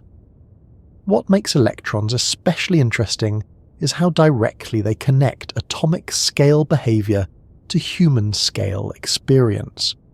Unlike the nucleus, which remains mostly untouched by everyday events, electrons are constantly involved in interactions. Every touch, every sound, every chemical reaction involves electrons adjusting, exchanging energy, and responding to forces. When you sit in a chair, electrons in your body repel electrons in the chair. When you smell something, molecules interact with receptors through electron-mediated forces. When you think, electrons move through neurons, enabling electrical signals. The nucleus provides the mass, but electrons provide the action. Electrons also blur the boundary between matter and energy. They can absorb energy, release it, and change state without changing identity. In doing so, they act as intermediaries between fields and particles, between radiation and matter. This dual role is part of what makes atomic behavior so rich and so difficult to reduce to simple terms. At the same time, electrons obey strict rules. They do not wander arbitrarily. Their behavior is constrained by energy landscapes and probability distributions. This combination of freedom and constraint allows complexity to emerge without chaos. Atoms can be flexible without falling apart. Materials can be strong without being rigid. In this sense, electrons define the edge of matter. They are where atoms meet the outside world. They determine how close atoms can approach one another, how they connect, and how they respond to external conditions. The nucleus may define what an atom is, but electrons define what it does. As strange as electron behavior may be, it is also remarkably consistent. Every electron is identical to every other electron.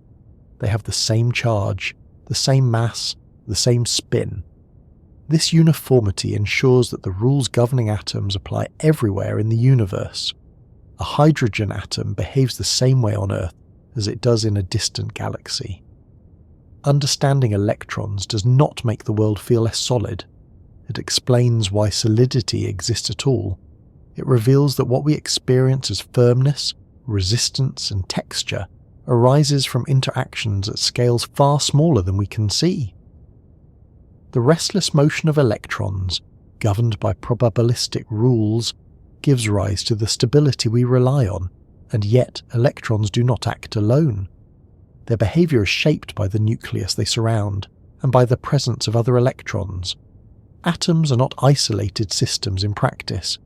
They exist in environments influenced by neighbouring atoms, external fields, and thermal energy. To fully understand how electrons shape matter, it becomes necessary to look at how atoms interact with one another, and how collections of atoms give rise to the materials and structures that make up the world around us. That transition from individual atomic behavior to collective organization begins with a realization that may seem counterintuitive at first. Atoms are not packed tightly together as solid units. They are separated by vast regions of space, and it is the interaction across that space that allows matter to exist in the forms we recognize. At first glance, the idea that atoms are mostly empty space sounds like a clever phrase meant to surprise rather than a serious description of reality.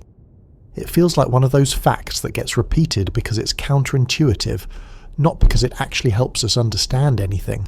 After all, the world does not feel empty. Floors support weight, walls block movement, and objects resist being pushed through one another. Everything about daily experience suggests solidity, density, and contact. And yet, when you look closely enough, that intuition falls apart.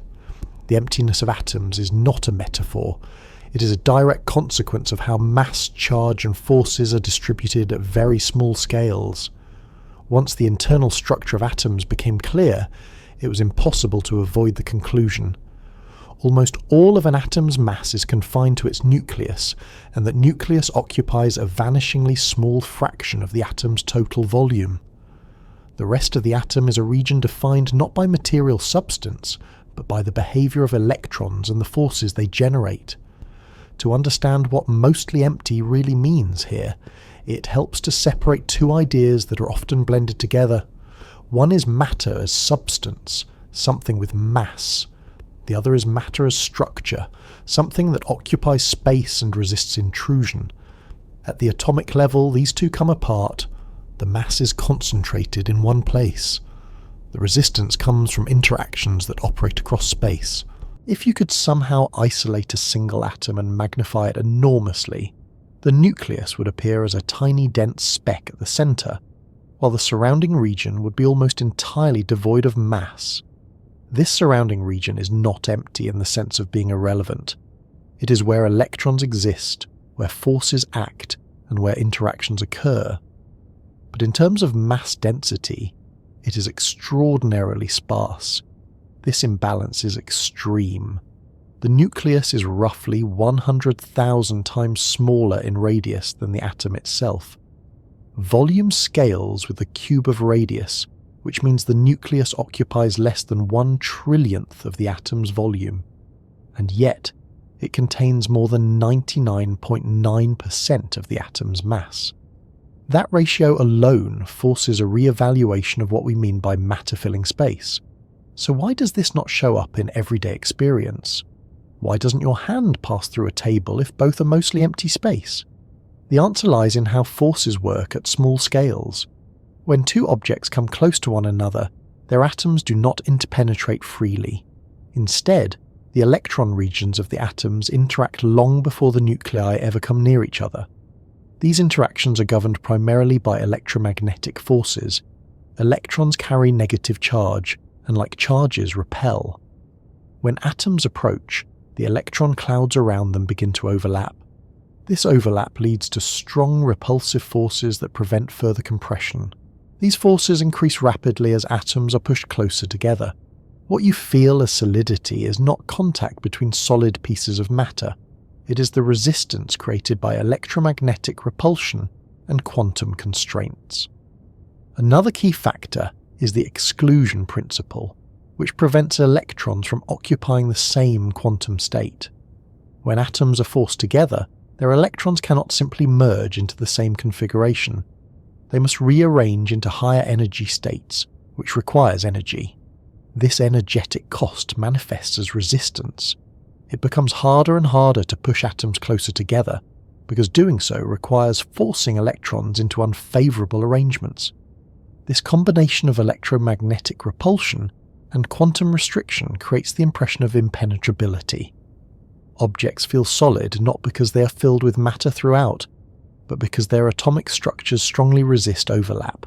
Solidity is an emergent property, not a fundamental one. It's also important to recognise that empty space at the atomic level does not mean nothing is happening. The regions around nuclei are governed by electric fields. Electrons exist there as probability distributions. Energy is stored and exchanged. Fields permeate the space. From a classical point of view, empty space seems inert. From a physical point of view, it is structured and active. This distinction becomes clearer when considering how atoms interact with light. Light passes through space until it encounters electrons. Those electrons respond by absorbing, emitting, or scattering the light. The interaction does not require a solid surface. It requires charged particles and fields. The same is true of most forces that operate at the atomic level. They act across space, not through direct contact. The idea that atoms are mostly empty also helps explain why matter can be compressed under extreme conditions. Under normal circumstances, electromagnetic repulsion keeps atoms at relatively fixed distances, but under enormous pressure, such as inside stars or collapsing stellar cores, atoms can be forced much closer together. electron clouds overlap extensively. New forms of matter emerge. In extreme cases, electrons are forced into nuclei, creating entirely different states of matter. These situations reveal that emptiness is not an absolute property. It depends on scale and conditions. What counts as empty at one energy level may be densely interactive at another. Atoms are mostly empty space in the sense that mass is not evenly distributed, but that space is still governed by rules that shape behavior. The emptiness of atoms also explains why materials with very different densities can exist. A block of foam and a block of metal are both made of atoms that are mostly empty. The difference lies in how those atoms are arranged and how closely they are packed. In dense materials, atoms are arranged so that electron clouds are closer together, leading to stronger interactions. In less dense materials, atoms are spaced farther apart. Even within solids, atomic spacing is relatively large compared to nuclear size. Solids are not densely packed at the deepest level. They are held together by balances of forces, not by the absence of space. This is why materials can expand when heated. Increased energy causes atoms to vibrate more strongly, pushing against one another and increasing average spacing. Another implication of atomic emptiness is that most of the volume of an object does not contribute significantly to its mass. If you could remove all the empty space from the atoms in your body while leaving the nuclei intact, your mass would remain nearly the same, but your size would shrink dramatically. This thought experiment illustrates just how misleading everyday intuition can be when applied to atomic structure. Yet despite this emptiness, atoms are remarkably effective at building stable structures. This stability arises because the forces that act across atomic space are reliable and predictable. The rules governing electron behavior do not fluctuate randomly. They produce consistent patterns that repeat across atoms and across scales. Stability does not require matter to be solid throughout. It requires forces that maintain structure over time. The emptiness of atoms also helps explain why matter can exist in so many different states. Solids, liquids, gases, and plasmas are not distinguished by whether atoms are empty or full. They are distinguished by how atoms move relative to one another and how their electron clouds interact. In gases, atoms are far apart and interact weakly. In liquids, they are closer and interact more strongly.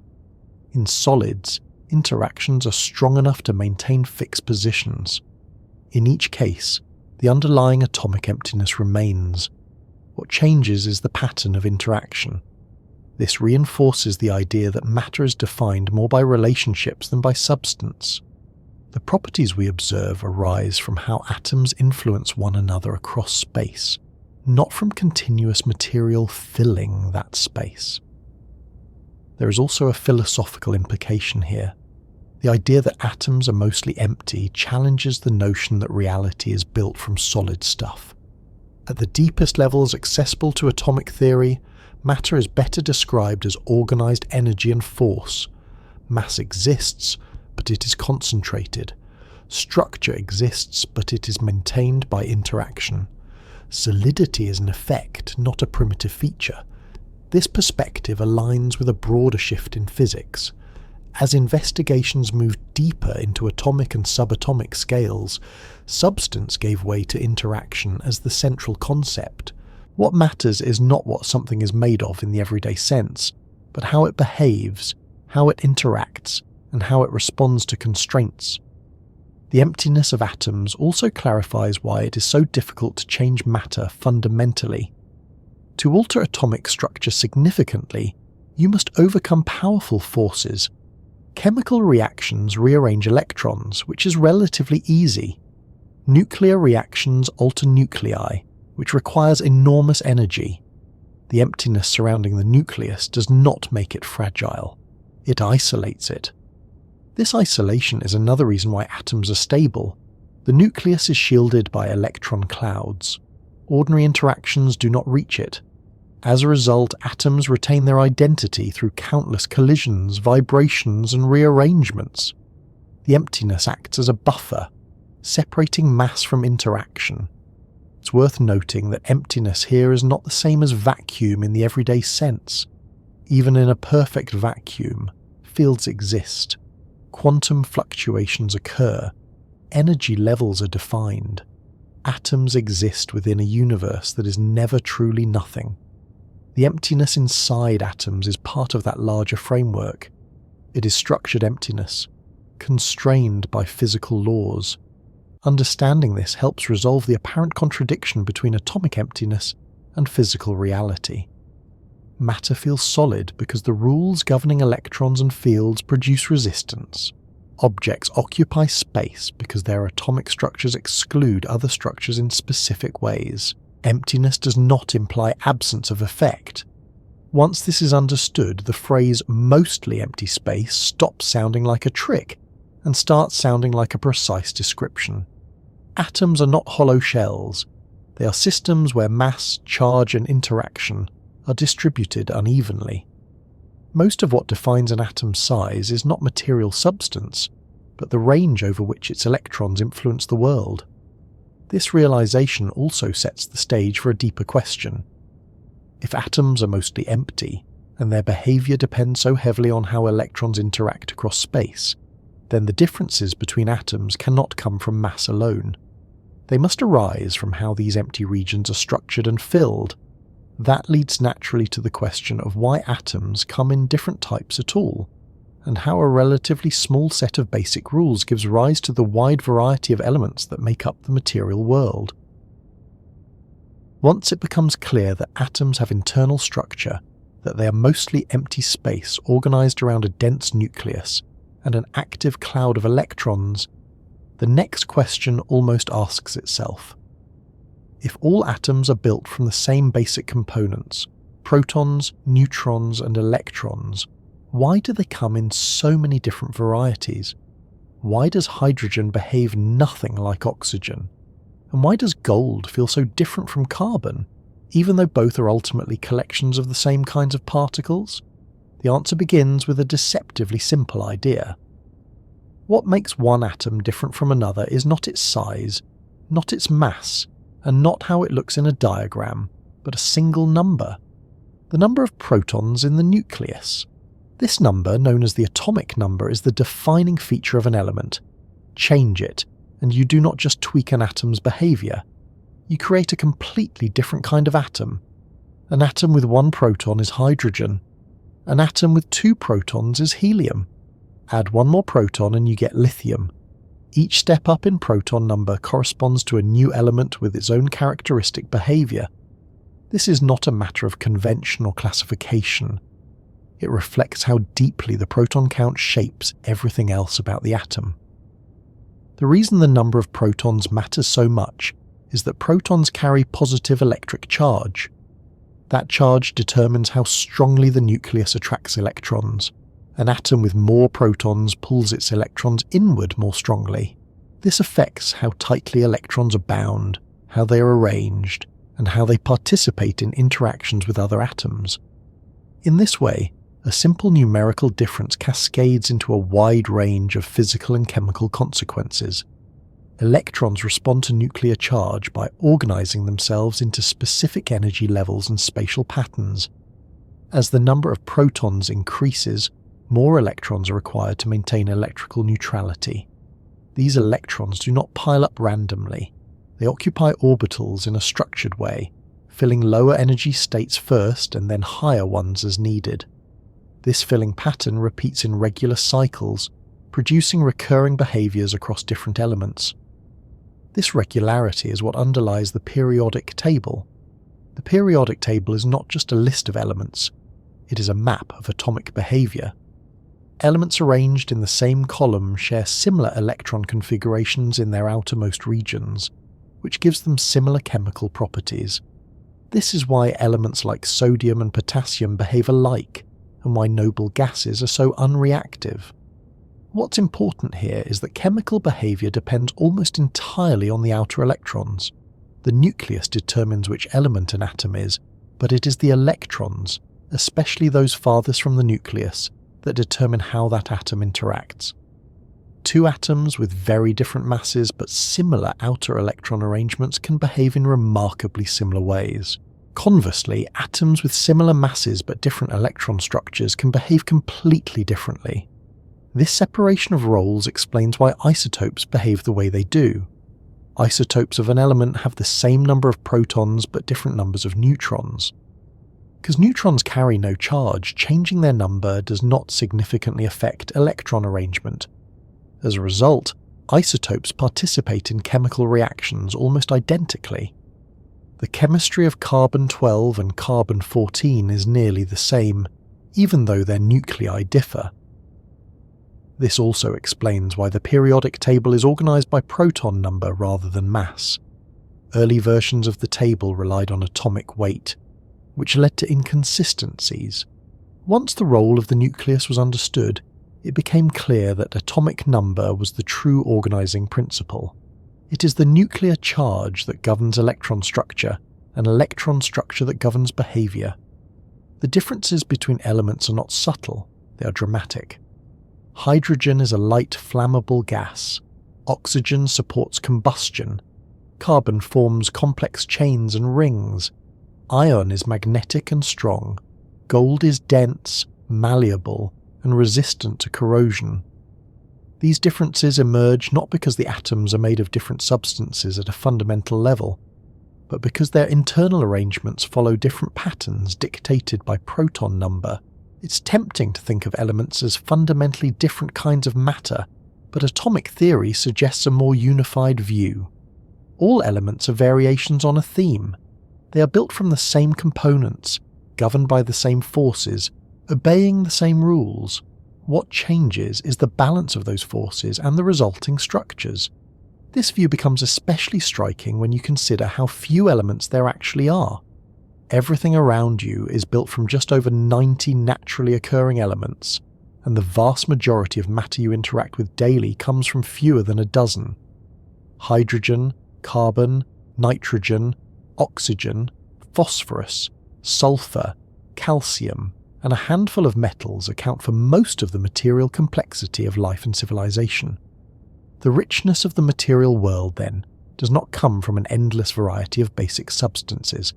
It comes from combinations. Atoms combine into molecules, molecules into structures, structures into systems.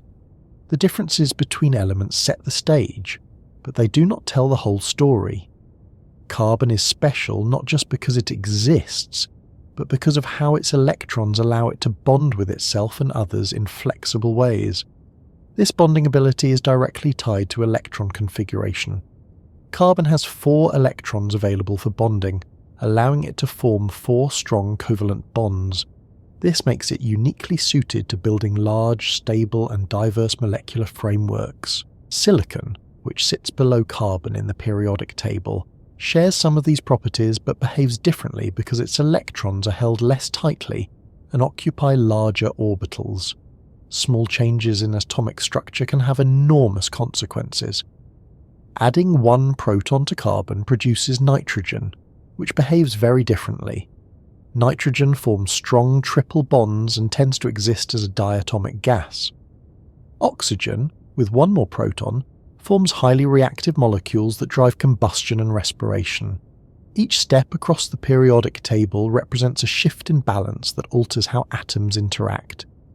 The periodicity of these changes is one of the great triumphs of atomic theory. Patterns repeat because electron configurations repeat. Once a shell of electrons is filled, adding another proton begins a new cycle. The atom's size changes, its reactivity changes, but the underlying logic remains the same. This repetition allows scientists to predict properties of elements even before they are discovered. In fact, several elements were predicted in this way. Gaps in the periodic table suggested missing elements with specific properties. When those elements were later found, their behavior closely matched predictions. This success reinforced the idea that atomic structure, not surface appearance, governs material behavior. The concept of elements also reshapes how we think about identity at the atomic level. An atom does not gradually become a different element as conditions change. It is either one element or another, defined by proton count. Heating, cooling, compressing, or stretching an atom does not change its element. Only altering the nucleus does that. This sharp distinction explains why chemical reactions do not change elements into other elements. Burning wood does not turn carbon into oxygen or hydrogen into nitrogen.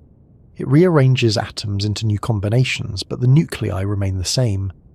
To change one element into another requires nuclear reactions, which involve energies far beyond ordinary chemical processes. This distinction also helps explain why elements persist through immense spans of time. A carbon atom formed billions of years ago in a star can pass through countless chemical reactions, become part of a planet, enter a living organism, and still remain carbon.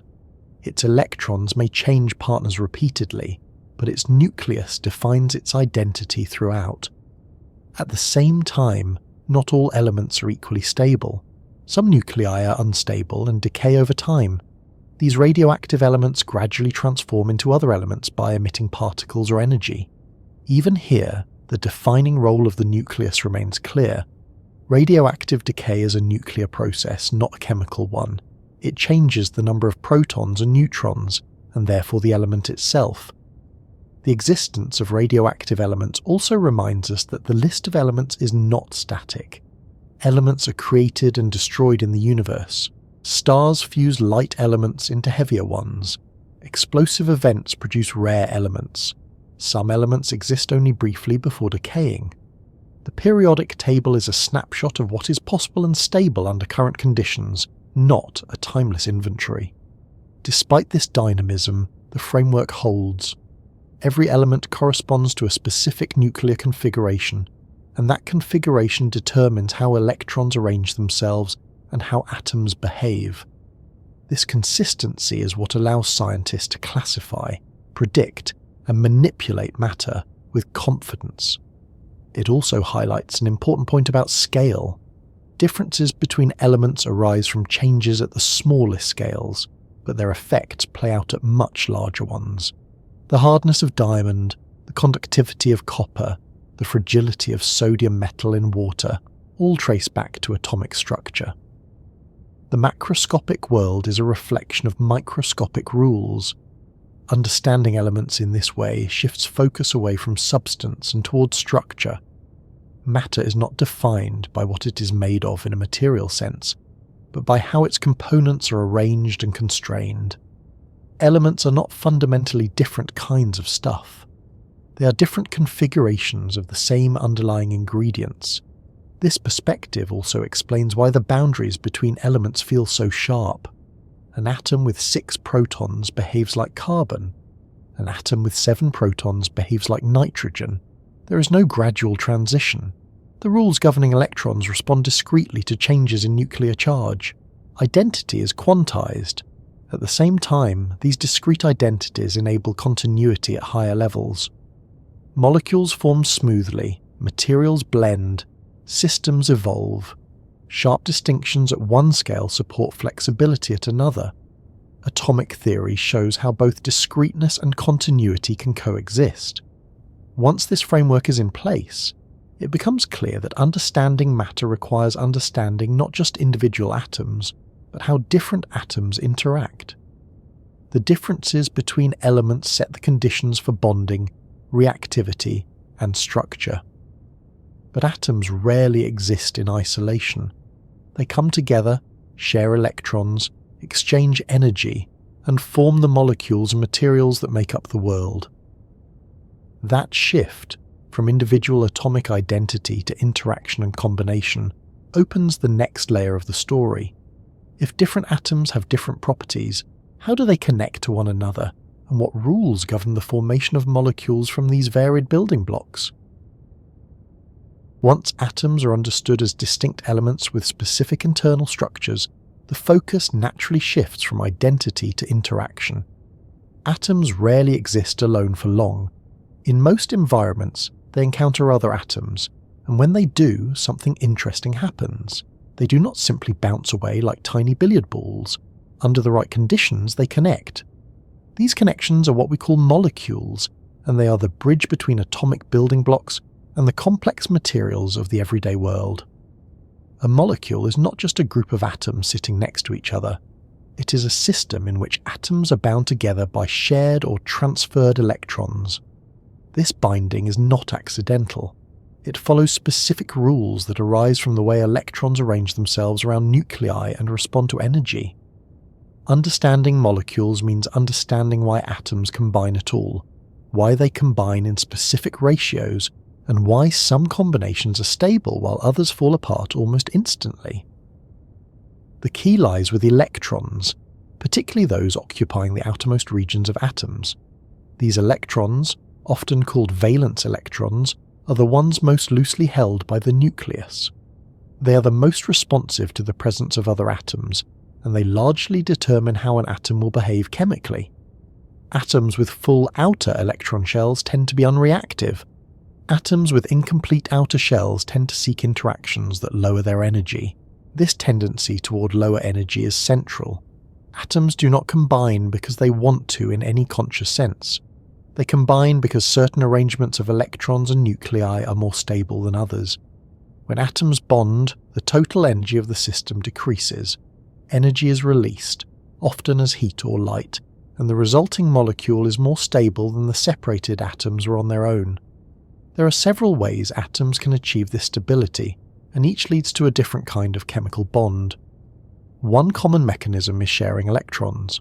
In this case, two or more atoms contribute electrons to a shared region of space.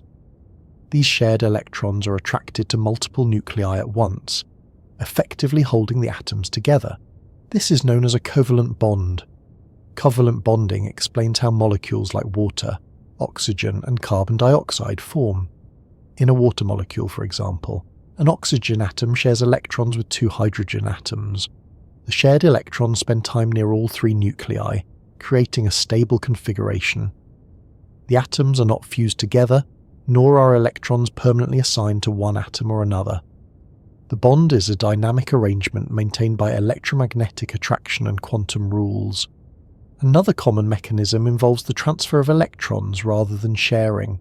Some atoms hold their outer electrons loosely, while others attract additional electrons strongly. When such atoms interact, electrons can move from one atom to another. The atom that loses electrons becomes positively charged.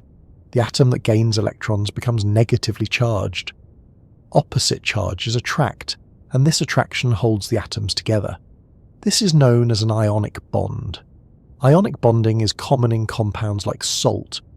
In sodium chloride, sodium atoms lose one electron and chlorine atoms gain one. The resulting ions arrange themselves into a lattice, held together by electric forces. Unlike covalent bonds, ionic bonds often involve large networks rather than discrete molecules. The distinction between molecule and solid becomes blurred. There are also weaker forms of bonding that play crucial roles in chemistry and biology. These include hydrogen bonds and van der Waals interactions. Hydrogen bonds occur when a hydrogen atom bonded to one atom is attracted to another nearby atom. These bonds are much weaker than covalent or ionic bonds, but they are essential for structures like DNA and proteins. Van der Waals forces arise from temporary fluctuations in electron distribution, creating weak attractions even between neutral atoms. What all these bonding types share is their reliance on electron behavior. The nucleus sets the stage by defining the element, but it is the electrons that do the work of bonding. The arrangement of electrons determines whether atoms will repel one another, attract weakly, or bind strongly. This is why chemistry is often described as the science of electrons in motion. Molecules form in specific ratios because electrons obey strict rules. Atoms cannot share or transfer arbitrary numbers of electrons. Their electron configurations limit how many bonds they can form and in what directions. Carbon, for instance, typically forms 4 bonds. Oxygen typically forms 2. Hydrogen forms 1. These patterns are not flexible preferences. They are consequences of electron arrangement and energy constraints. The geometry of molecules follows from these constraints as well. Atoms in a molecule are arranged in specific shapes, not because they're trying to look orderly, but because certain arrangements minimize energy. Electrons repel one another, so they spread out as much as possible while remaining bound to nuclei. This leads to predictable molecular shapes, which in turn influence how molecules interact with one another. The shape of a molecule can determine its function. In biological systems, this is especially important. Enzymes recognize specific molecules based on shape and charge distribution. A slight change in atomic arrangement can render a molecule inactive or change its role entirely. Here again, large-scale effects emerge from small-scale rules. It's also important to recognize that molecules are not static structures. Even in stable molecules, atoms vibrate, rotate, and move relative to one another. Bonds stretch and compress. Energy flows in and out. A molecule is better thought of as a dynamic system rather than a rigid assembly. Its stability comes from balance, not stillness. Temperature plays a major role in molecular behavior. At higher temperatures, atoms and molecules move more vigorously. Bonds can break, new bonds can form. At lower temperatures, motion slows and structures become more stable. This is why chemical reactions depend so strongly on temperature. It influences whether atoms have enough energy to rearrange into new configurations. Pressure can also affect molecular formation. Increasing pressure forces atoms close together, increasing the likelihood of interaction. In extreme environments, such as deep within planets or inside stars, pressure enables reactions that would never occur under ordinary conditions. Molecules that are unstable at the surface of the Earth may exist deep underground or in space. The environment matters as well. Atoms do not bond in isolation. They exist among other atoms, molecules, fields, and energy sources. Solvents, catalysts, and surrounding conditions can dramatically alter reaction pathways. A catalyst, for example, allows atoms to rearrange more easily by lowering the energy barrier between configurations. The catalyst itself remains unchanged, but it reshapes the landscape of possible interactions. This landscape perspective is useful. Chemical reactions can be thought of as movements across an energy landscape. Atoms and molecules move from higher energy configurations to lower energy ones, sometimes passing through unstable intermediate states. Bonds break and form as the system explores different arrangements. The final result depends on the shape of this landscape, which is determined by atomic structure and environmental conditions. It's also worth noting that molecules can be extremely simple or incredibly complex. A molecule of hydrogen gas consists of just 2 atoms. A protein may contain thousands of atoms arranged in a precise sequence. The same bonding principles apply in both cases. Complexity arises not from new rules, but from repetition and combination. This scalability is one of the most powerful features of atomic theory. The same interactions that bind 2 atoms together can be extended to build long chains, branching networks, and intricate 3-dimensional structures. Polymers, crystals, and biological macromolecules all rely on the same basic bonding mechanisms. At the same time, not all atomic combinations are equally likely. Some atoms bond readily. Others resist bonding under most conditions. Noble gases, for example, have filled outer electron shells and tend not to form molecules at all. Their stability as isolated atoms highlights the role of electron configuration in driving chemical behavior. The existence of stable molecules also explains why matter can exist in recognizable forms. Without molecular bonding, atoms would drift independently. There would be no water, no air, no solid materials. Bonding allows atoms to form persistent groupings that survive long enough to interact, accumulate, and build structure. Molecules also introduce the possibility of chemical identity beyond elements. While elements are defined by proton number, molecules are defined by composition and arrangement. 2 molecules can contain the same atoms in the same ratios, but behave differently if those atoms are arranged differently. These are known as isomers, and their existence underscores the importance of structure over mere composition. Chemical reactions, then, are processes that change molecular identity without changing atomic identity. Atoms are conserved, bonds are rearranged, energy is exchanged.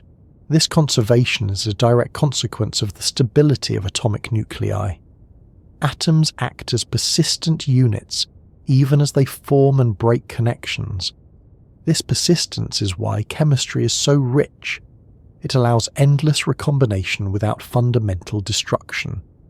The same atoms can participate in countless reactions over time, forming new molecules as conditions change. Matter becomes a fluid language of rearrangement rather than a fixed inventory of objects. Understanding how atoms combine also clarifies why chemistry has limits. Not every imaginable molecule can exist. Some combinations are too unstable. Some arrangements require more energy than the environment can provide. The rules of bonding constrain what is possible, shaping the space of chemical reality. These constraints are not arbitrary. They arise from the same principles that govern electrons inside atoms. Once again, behavior at one scale reflects structure at a deeper one. Molecules are not an added layer of complexity imposed from above. They are a natural consequence of atomic structure. As atoms combine into molecules, new properties emerge. Molecules can absorb light differently, dissolve in water or repel it, react with some substances, and ignore others. These properties are not present in individual atoms. They arise from interaction and arrangement. This emergence is the foundation of material diversity. But molecules are still only part of the story. They explain gases, liquids, and many reactions, but they do not yet explain why some substances are hard and brittle, others soft and flexible, some conductive, and others insulating. To understand those properties, it becomes necessary to look beyond individual molecules to larger assemblies, where atoms and molecules interact collectively, producing behaviors that no single bond could predict on its own. At first glance, it might seem reasonable to assume that atoms stick together simply because they can. Once bonding mechanisms like shared or transferred electrons are introduced, it's tempting to treat atomic attraction as a given, a background rule that no longer needs explanation. But that assumption skips over something fundamental. Atoms do not have to stick together. In fact, from one point of view, it would be far simpler if they did not. Charged particles repel as often as they attract. Motion introduces disruption. Energy constantly pushes systems toward disorder. And yet, despite all this, atoms routinely form stable connections that can last for seconds, years, or billions of years. Understanding why this happens at all requires stepping back and looking at the deeper balance of forces and constraints that govern matter. The most basic reason atoms stick together is that certain configurations of matter are more stable than others. Stability, in physical terms, does not mean immobility or permanence. It means lower energy relative to alternatives. When atoms come together in a way that lowers the total energy of the system, that configuration becomes favoured. Energy does not disappear, but it is redistributed, often released to the surrounding environment. Once released, returning to the higher energy state becomes less likely unless energy is added back in. This idea is simple in principle but subtle in practice.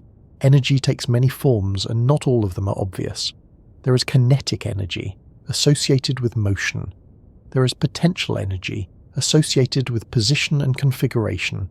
There is electromagnetic energy stored in fields. When atoms stick together, the relevant energy changes are largely electromagnetic and quantum in nature, not mechanical in the everyday sense. To see this clearly, it helps to imagine atoms far apart from one another. In that state, their electrons are bound only to their own nuclei. Each atom has its own internal energy determined by its electron configuration. When two atoms approach, their electron clouds begin to interact. These interactions change the energy landscape. Some arrangements raise energy, others lower it. If a particular arrangement allows the electrons to occupy a lower energy configuration than they could separately, the atoms experience an effective attraction. This attraction is not a force pulling atoms together in the way gravity pulls objects downward. It is a consequence of the system finding a configuration where the rules governing electrons are satisfied with less energy. Attraction, in this context, is an emergent result of allowed states being energetically favourable. One of the most important contributors to this effect is the way electrons respond to multiple nuclei. When electrons are shared between atoms, they can spend time in regions of space where they are attracted to more than one positive charge. This lowers their potential energy. The shared electrons effectively act as a binding agent, reducing the energy of the system as a whole. But electron sharing alone is not enough to explain why atoms do not collapse into one another.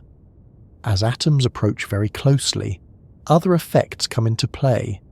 Electrons repel one another due to their like charges. In addition, quantum rules prevent electrons from occupying the same state. These repulsive effects rise sharply at short distances. The result is a balance point, a separation at which attractive and repulsive influences cancel out. This balance defines the typical bond length between atoms. This balance is crucial. If attraction dominated at all distances, atoms would collapse into dense clumps. If repulsion dominated, atoms would never bond at all. The fact that both exist and scale differently with distance creates stable structures. Atoms stick together not because they are drawn inexorably inward, but because there is a minimum energy configuration at a specific separation. This idea extends beyond strong chemical bonds.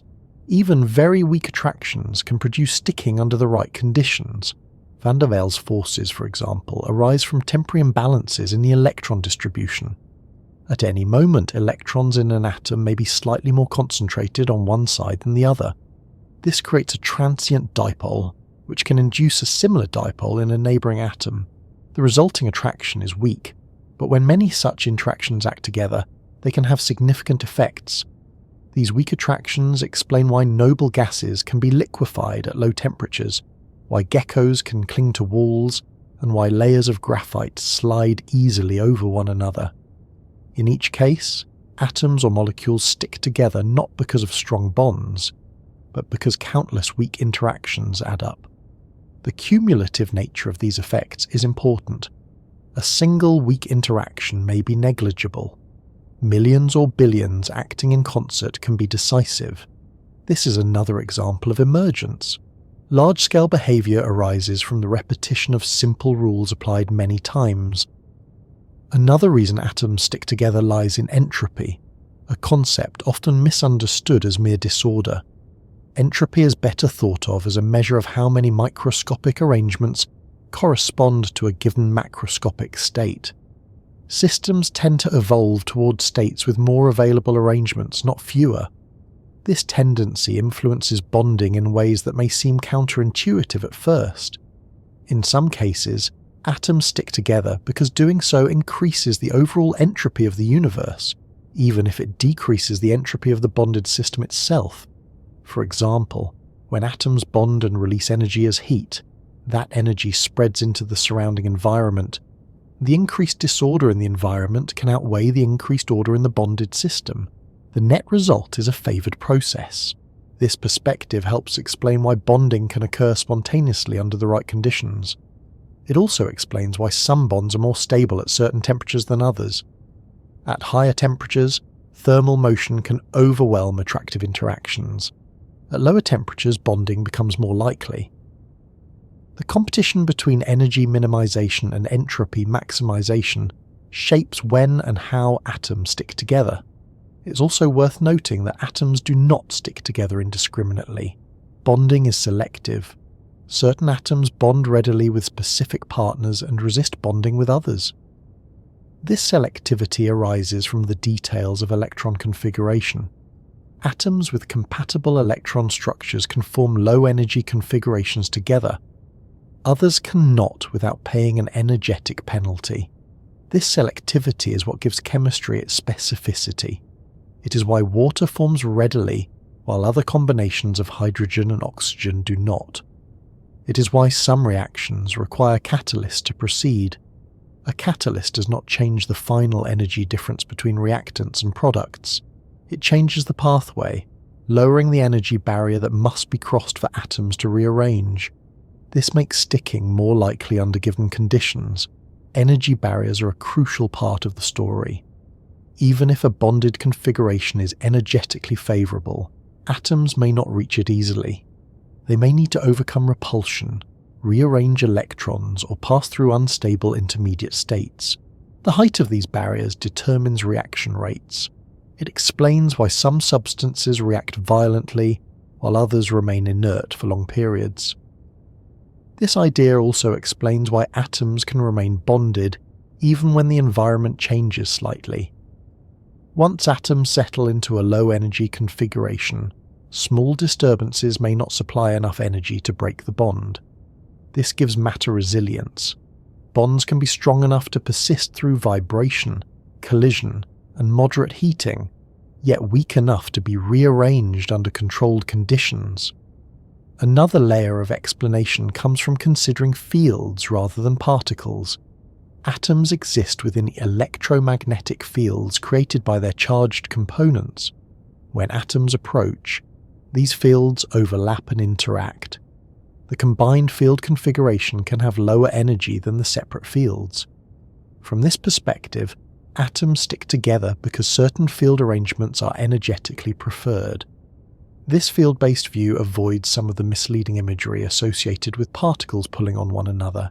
Instead, it emphasizes configuration and interaction. The system seeks a state where fields and charges coexist with minimal energy.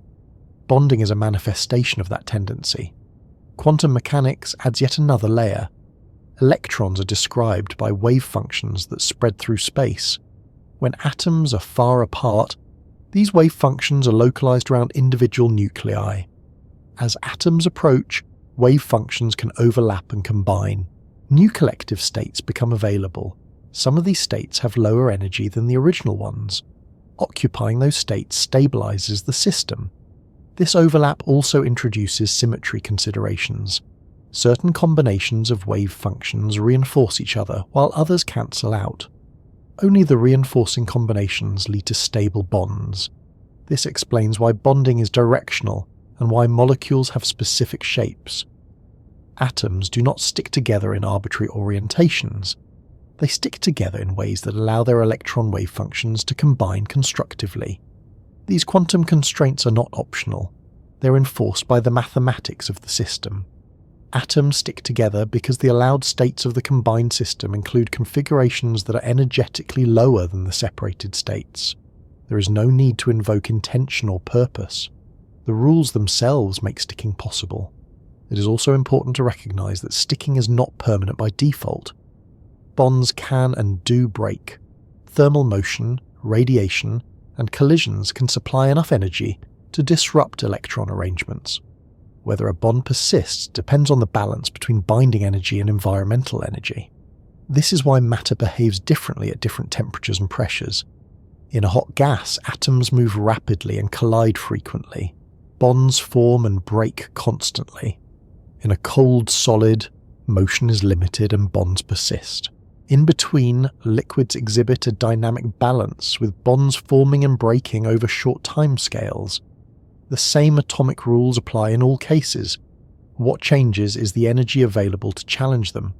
Another reason atoms stick together has to do with scale separation. The forces that bind electrons to nuclei and atoms to each other operate over distances much smaller than those involved in everyday motion. This separation allows bonded structures to behave as coherent units at larger scales. Once atoms stick together, the resulting molecule or solid can be treated as a single object for many purposes. This coherence is essential for the existence of stable materials. If atomic bonds were constantly breaking and reforming at random, macroscopic objects would not hold their shape.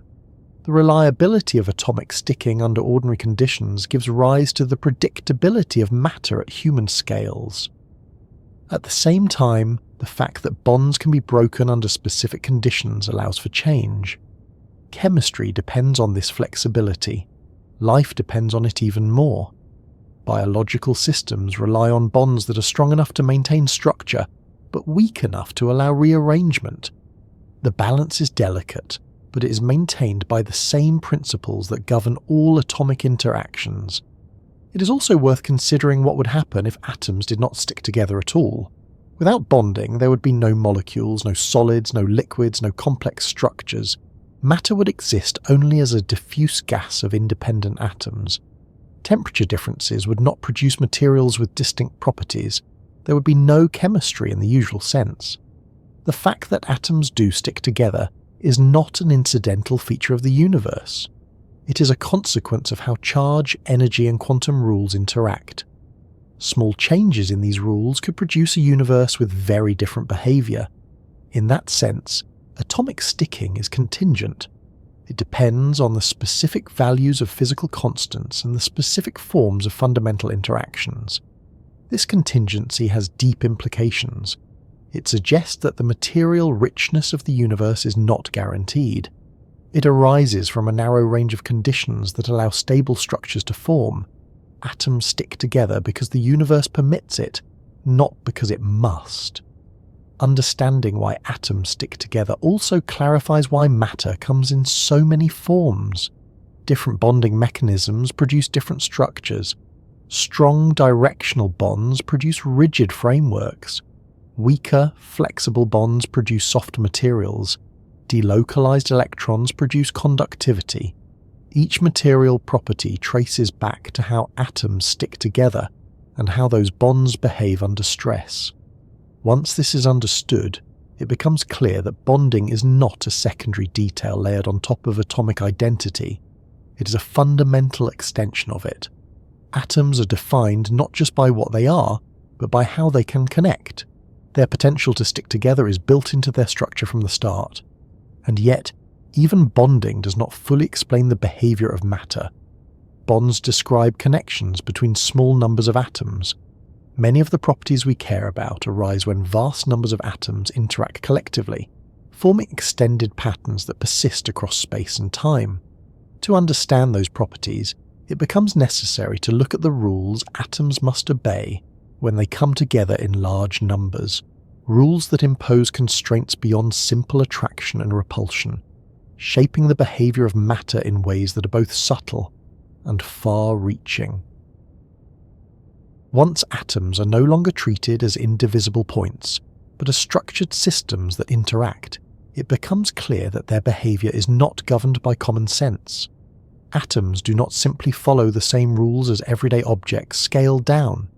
They obey a different set of constraints, rules that feel strange precisely because they have no direct analogue in daily experience. These rules are not optional add-ons to physics.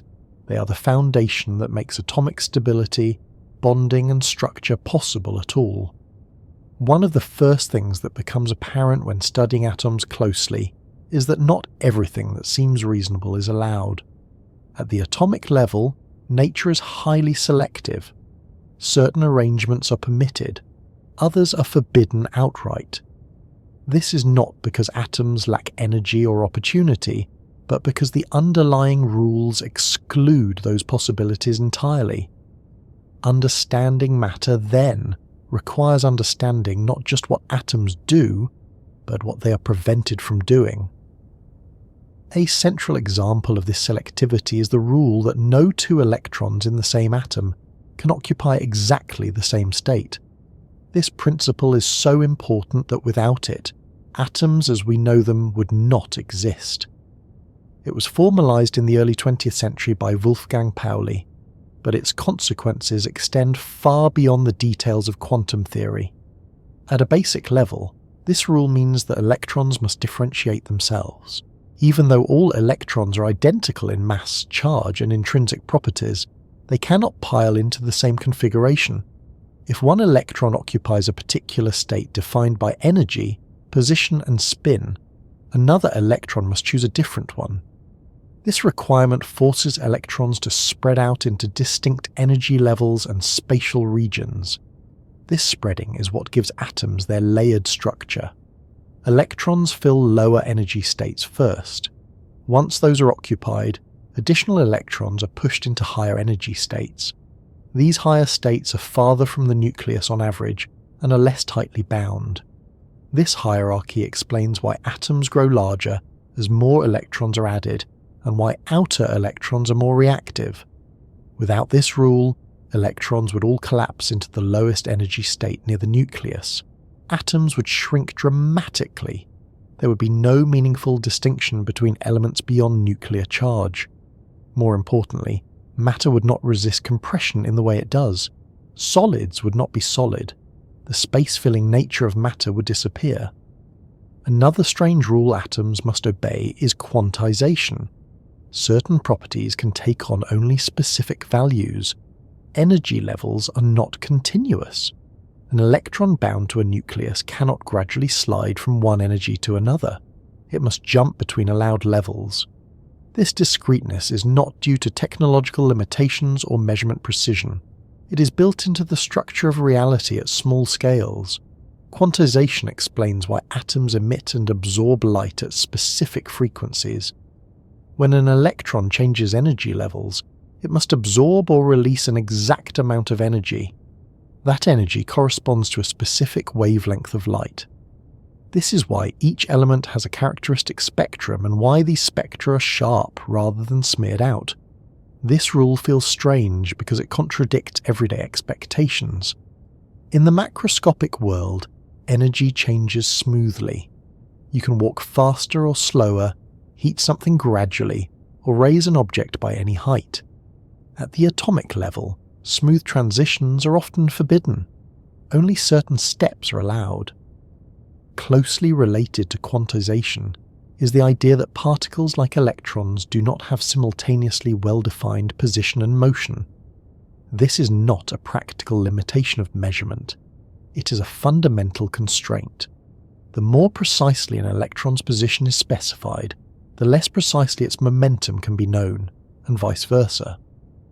This relationship is not a statement about experimental difficulty. It is a statement about how nature works. This uncertainty plays a crucial role in atomic stability. If electrons could have perfectly defined positions and zero motion, they would collapse into the nucleus. The uncertainty constraint ensures that confining an electron to a very small region requires it to have significant motion. This motion contributes kinetic energy, which counterbalances the attractive pull of the nucleus. Stability emerges from this balance. This idea is deeply unintuitive. We are used to thinking of uncertainty as ignorance. At the atomic level, uncertainty is structural. It is not that we do not know where the electron is, it is that the electron does not have a precise location until an interaction forces the issue. Between interactions, its behavior is described by probabilities rather than trajectories. Another rule that governs atomic behavior is symmetry. Atoms are not free to arrange themselves arbitrarily. Certain configurations are favored because they satisfy symmetry constraints, while others are forbidden because they violate them. These symmetries are not aesthetic preferences. They arise from the mathematical structure of the underlying equations. Symmetry determines which electron orbitals exist and how they are shaped. It influences how atoms bond and how molecules form. It even affects which nuclear configurations are stable. Breaking symmetry often requires energy, and restoring it can release energy. Many physical processes can be understood as transitions between states with different symmetries. There is also a rule concerning indistinguishability. All electrons are fundamentally identical. You cannot label them or track one specific electron through time in the way you might track a ball. If two electrons exchange places, the system remains physically unchanged. This indistinguishability has profound consequences for how electrons behave collectively. Because electrons are indistinguishable, their wave functions must combine in specific ways. These combinations can reinforce or cancel out, leading to allowed and forbidden states. This is another reason why electrons cannot all occupy the same configuration. The mathematics of indistinguishability enforces exclusion and structure. These abstract-sounding rules have very concrete consequences. They determine why atoms have specific sizes, why bonds have specific lengths, and why materials have characteristic strengths. They explain why matter is stable over long periods, and why it does not collapse into a dense, featureless state. Atoms must also obey conservation laws. Certain quantities cannot change, no matter what interactions occur. Electric charge is conserved. Energy is conserved. Momentum is conserved. These conservation laws restrict what atoms can do and how they can interact. They ensure consistency across processes and scales. For example, when an atom emits light, it loses energy. That energy does not vanish. It is carried away by the light itself. When atoms bond and release energy, that energy appears as heat or radiation. Conservation laws tie together atomic processes and macroscopic observations, allowing predictions to be tested and verified. Another strange constraint involves spin, an intrinsic property of particles like electrons. Spin does not correspond to literal rotation, yet it behaves in some ways like angular momentum. Spin influences how electrons interact with magnetic fields and with each other. It also plays a key role in determining which electron states are allowed. Electrons can have one of two spin orientations. This seemingly simple fact doubles the number of states available at each energy level. It allows atoms to accommodate more electrons without violating exclusion. It also influences magnetic properties of materials. In some substances, electron spins align collectively, producing magnetism. In others, they pair up and cancel out. Spin is a reminder that atomic rules often lack direct analogies. They are not extensions of classical ideas, but replacements for them. Trying to visualize spin as a tiny object spinning leads to contradictions. It is better understood as a fundamental label that governs interaction and symmetry. Atoms must also obey rules about transitions. Not every change is allowed. Electrons cannot move between energy levels arbitrarily. Certain transitions are forbidden because they violate selection rules derived from symmetry and conservation principles. These rules determine which spectral lines appear and which do not. Forbidden transitions are not impossible in an absolute sense. They are simply extremely unlikely under ordinary conditions. When they do occur, they often produce weak or delayed signals. In astronomy, such transitions can dominate because atoms remain excited for long periods in low-density environments. This shows that atomic rules apply universally, but their effects depend on context. Another important rule is that atomic systems tend towards states that balance competing influences rather than eliminating them. Attraction and repulsion coexist. Confinement and motion coexist. Order and fluctuation coexist. Atoms are not static arrangements frozen in place. They are dynamic systems governed by constraints that channel activity rather than suppress it. This balance is evident in zero-point energy, the idea that even at absolute zero temperature, atoms and their components retain motion. This motion is not thermal, it is enforced by quantum constraints. Atoms cannot be perfectly still because stillness would violate uncertainty. Stability arises not from rest, but from regulated motion. Atoms also obey rules about scaling. Effects that dominate at one scale may be irrelevant at another. Quantum rules dominate at atomic scales, but average out at larger scales. Classical behavior emerges when many atoms interact, not because atomic rules disappear, but because their effects become collectively predictable. This emergence is itself rule-governed. The transition from quantum to classical behavior is not arbitrary. It depends on interaction, environment, and decoherence. Atomic systems interacting strongly with their surroundings lose the ability to maintain delicate quantum states. This is why everyday objects do not display obvious quantum behavior, even though they are made of quantum components.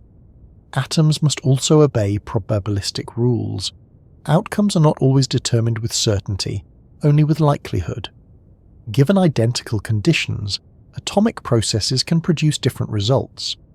This randomness is not due to hidden variables or lack of knowledge. It is an inherent feature of the system. This probabilistic nature can feel unsettling. It challenges the idea that the universe is fully predictable if only enough information is known. At the atomic level, prediction gives way to statistics. Patterns emerge only when many events are considered together. Yet this randomness does not undermine reliability. On the contrary, it enables it.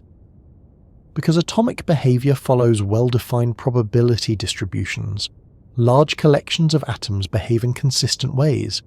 Randomness at small scales averages out at large scales, producing stable outcomes. Another constraint atoms obey is locality combined with interaction. Atomic effects propagate through interactions, not instantaneously across space. Even though quantum entanglement introduces correlations that defy classical expectations, usable influence still respects fundamental limits. Atoms interact through fields that propagate at finite speeds. This ensures causality. Causes precede effects. Atomic rules preserve the logical structure of physical processes even when individual events are unpredictable. Without this structure, science itself would be impossible. It's also worth noting that atomic rules do not arise from deeper reasoning or purpose. They are descriptions of observed regularities. We can write equations that capture them, test predictions and apply them, but we cannot derive them from first principles in the way one derives a theorem from axioms. They are part of the fabric of the universe. This realization carries a certain humility. Atoms obey strange rules not because they are designed to, but because those rules are what exist. If the rules were different, matter would behave differently. There is no deeper justification available within physics itself. Understanding these rules transforms how we think about matter. It shifts explanation away from material substance and toward constraint and permission. What matters is not what atoms are made of, but what they are allowed to do. The shape of reality is determined as much by prohibition as by possibility. These rules also provide continuity across scales. The same constraints that govern electrons in atoms influence bonding, material properties, and even biological processes. They do not stop at the edge of the atom. They propagate upward, shaping complexity. Once these rules are recognized, atoms no longer appear as tiny objects floating in space. They appear as structured systems navigating a landscape of allowed and forbidden states. Their behavior is not arbitrary. It is channeled, constrained, and patterned by deep principles that operate everywhere. And yet, even with all these rules in place, atoms do not behave in isolation. Their strange constraints become most visible when atoms interact with one another and with energy. At that point, the abstract rules translate into concrete effects. Light is absorbed or emitted.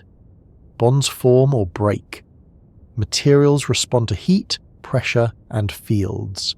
To see how these strange rules play out in practice, it becomes necessary to follow atoms into regimes where their behavior departs most clearly from everyday intuition, places where probability replaces certainty and classical pictures fail entirely. That is where atoms stop acting like objects altogether and begin to reveal the deeper quantum nature that governs everything built from them. By the time atoms are described as systems governed by strict rules rather than tiny solid objects, it becomes clear that something even more fundamental is happening beneath the surface. The language we instinctively use to describe the world begins to fail. Words like position, motion, path, and object start to lose their usual meaning. This is the point where atoms stop behaving like things and start behaving like processes, patterns, and probabilities. This shift is not philosophical decoration. It is a direct consequence of how nature operates at small scales. In everyday life, objects have well-defined locations. A cup is on the table, or it is not. A ball moves along a path that can be traced.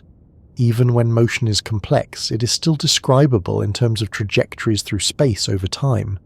This way of thinking works extremely well for large objects. It even works reasonably well for collections of atoms when their behavior averages out. But when attention turns to individual atoms and their components, the object-based picture breaks down. The first sign of this breakdown is that atomic constituents do not follow clear paths. An electron inside an atom does not travel along a track that could be drawn or predicted in advance. There is no hidden route that it secretly follows while we fail to observe it. Instead, its behaviour is described by a mathematical function that assigns probabilities to different outcomes. This function evolves smoothly over time, but the outcomes it predicts are not definite until an interaction occurs. This is a radical departure from classical thinking. In classical physics, uncertainty reflects ignorance. If you do not know where an object is, it is because you lack information. In atomic physics, uncertainty is not a gap to be filled. It is built into the structure of reality. An electron does not have a precise position and momentum simultaneously. There is no deeper description waiting to be discovered that restores certainty. This means that atoms cannot be understood as collections of miniature objects interacting in miniature ways. Their components do not exist in sharply defined states between interactions. Instead, they exist as sets of possibilities constrained by rules. These possibilities are real in the sense that they influence outcomes, even though only one outcome is ultimately observed. One way to see this is through interference. When particles like electrons are sent through arrangements that would produce interference patterns if waves were involved, those patterns appear. The electrons behave as though they are spread out, interacting with multiple possibilities at once, and yet, when detected, each electron appears as a localized event. It is not partly here and partly there in the final measurement. The wave-like behavior governs the distribution of outcomes, not the individual result. This duality is deeply unsettling if one insists on thinking in terms of objects. How can something behave like a wave and a particle? The more accurate answer is that it behaves like neither. Waves and particles are approximations borrowed from macroscopic experience. Atomic behavior requires its own category, one that does not map cleanly onto familiar concepts. Another sign that atoms are not objects in the usual sense is entanglement.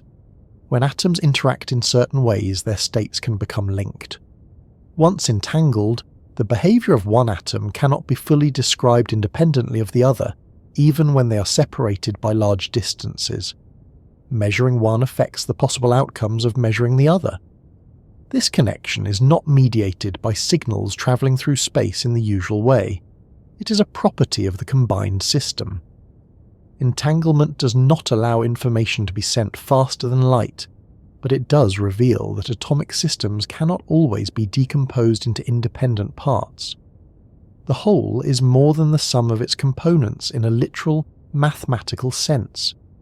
This challenges the idea that atoms are self-contained objects with intrinsic properties that exist independently of context.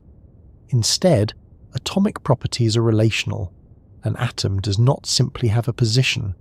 It has a position relative to a measurement. It does not simply have energy. It has energy relative to a particular interaction. This contextuality is one of the defining features of quantum behavior. Properties are not pre-existing labels waiting to be revealed. They emerge through interaction. This does not mean atoms are vague or ill-defined. On the contrary, quantum rules are extraordinarily precise. They allow predictions to be made with astonishing accuracy. What they do not allow is the assignment of definite classical attributes outside of interaction. The precision lies in the probabilities, not in individual outcomes. Another way atoms stop acting like objects is through tunneling. In classical physics, an object confronted with a barrier either has enough energy to cross it or it does not. At the atomic level, particles can appear on the other side of barriers even when they lack the energy to overcome them classically. This is not because they sneak through gaps. It is because their behavior is not confined to single trajectories.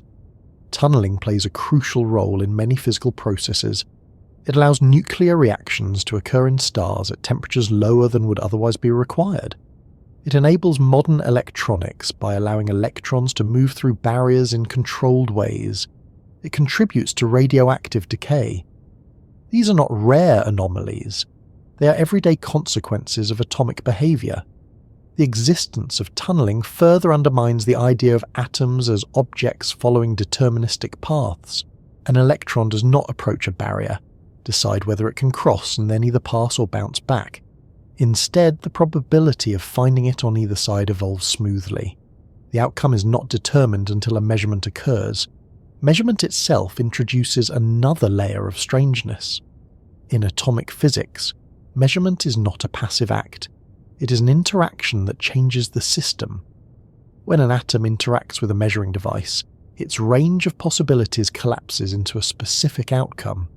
This process is not fully understood, but it is central to how quantum behavior manifests.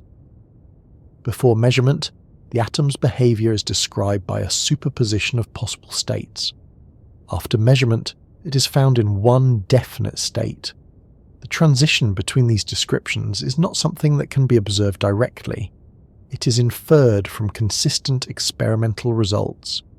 This has led to decades of debate about what measurement really means and whether the collapse of possibilities is a physical process or a change in description. Regardless of interpretation, the practical consequences are clear. Atoms do not behave like objects with fixed properties evolving smoothly over time. They behave like systems whose properties are defined through interaction. This does not make them less real. It makes them real in a different way. Another departure from object-like behavior appears in how atoms respond to observation. In classical physics, observing an object can be done in principle without disturbing it. At the atomic level, observation always involves interaction. To detect an atom, you must exchange energy or momentum with it. This interaction alters the system. There is no way around this, not because of technological limits, but because of how atoms exist. This does not mean atoms are fragile. It means their behavior is inseparable from their environment. An isolated atom behaves differently from one embedded in a material, exposed to light, or interacting with other atoms. Context matters. Atomic properties are not intrinsic in isolation. They are shaped by surroundings. This contextual behavior explains why atomic rules can give rise to classical behavior under certain conditions. When atoms interact strongly with their environment, their quantum behavior becomes effectively suppressed. Delicate superpositions are disrupted. Outcomes become predictable. Classical objects emerge not because quantum rules stop applying, but because their effects average out. This process, often described as decoherence, shows how object-like behavior arises from non-object-like foundations. The classical world is not separate from the quantum world. It is built from it. Objects exist because countless atomic interactions constrain possibilities so tightly that uncertainty becomes negligible at human scales. Yet even as classical behavior emerges, quantum rules remain present. They do not disappear. They continue to govern atomic structure, bonding, and interaction.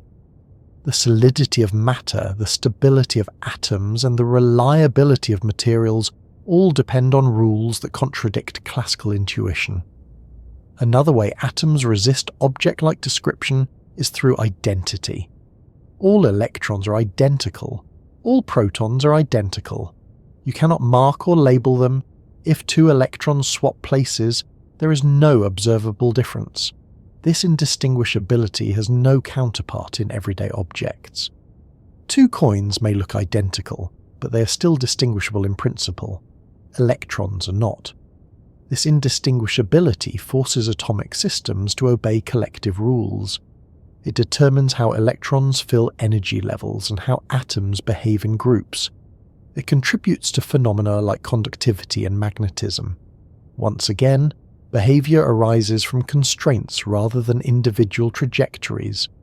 Quantum behavior also challenges the idea of causality as a simple chain of events. At the atomic level, causes do not always lead to single effects. They lead to distributions of possible effects. The connection between cause and effect becomes statistical. This does not mean anything can happen. It means outcomes are governed by probabilities rather than certainties. Importantly, these probabilities are not arbitrary. They are sharply defined by equations that have been tested to extraordinary precision. Atomic clocks, lasers, and semiconductor devices all rely on quantum behavior, Their reliability demonstrates that although atoms stop acting like objects, they do not stop obeying rules. It is tempting to think of quantum behavior as exotic or confined to extreme conditions. In reality, it is always present. It is simply hidden by scale. Every solid object, every chemical reaction, every electrical signal depends on atoms following quantum rules. The familiar world is a macroscopic expression of microscopic strangeness. Understanding this does not require abandoning realism. It requires expanding it. Reality at small scales does not resemble our everyday experience because our experience evolved to handle large-scale interactions. Atomic behavior operates in a different regime. Expecting it to look familiar is like expecting the surface of a planet to resemble the inside of a star. Once atoms are understood in this way, many puzzles dissolve. The stability of matter, the existence of discrete elements, the behavior of light, and the limits of measurement all fit into a coherent picture.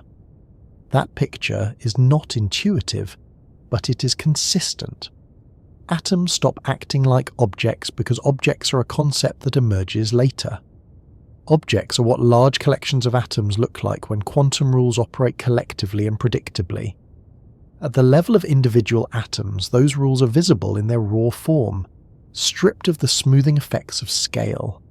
And this realization sets the stage for another transition.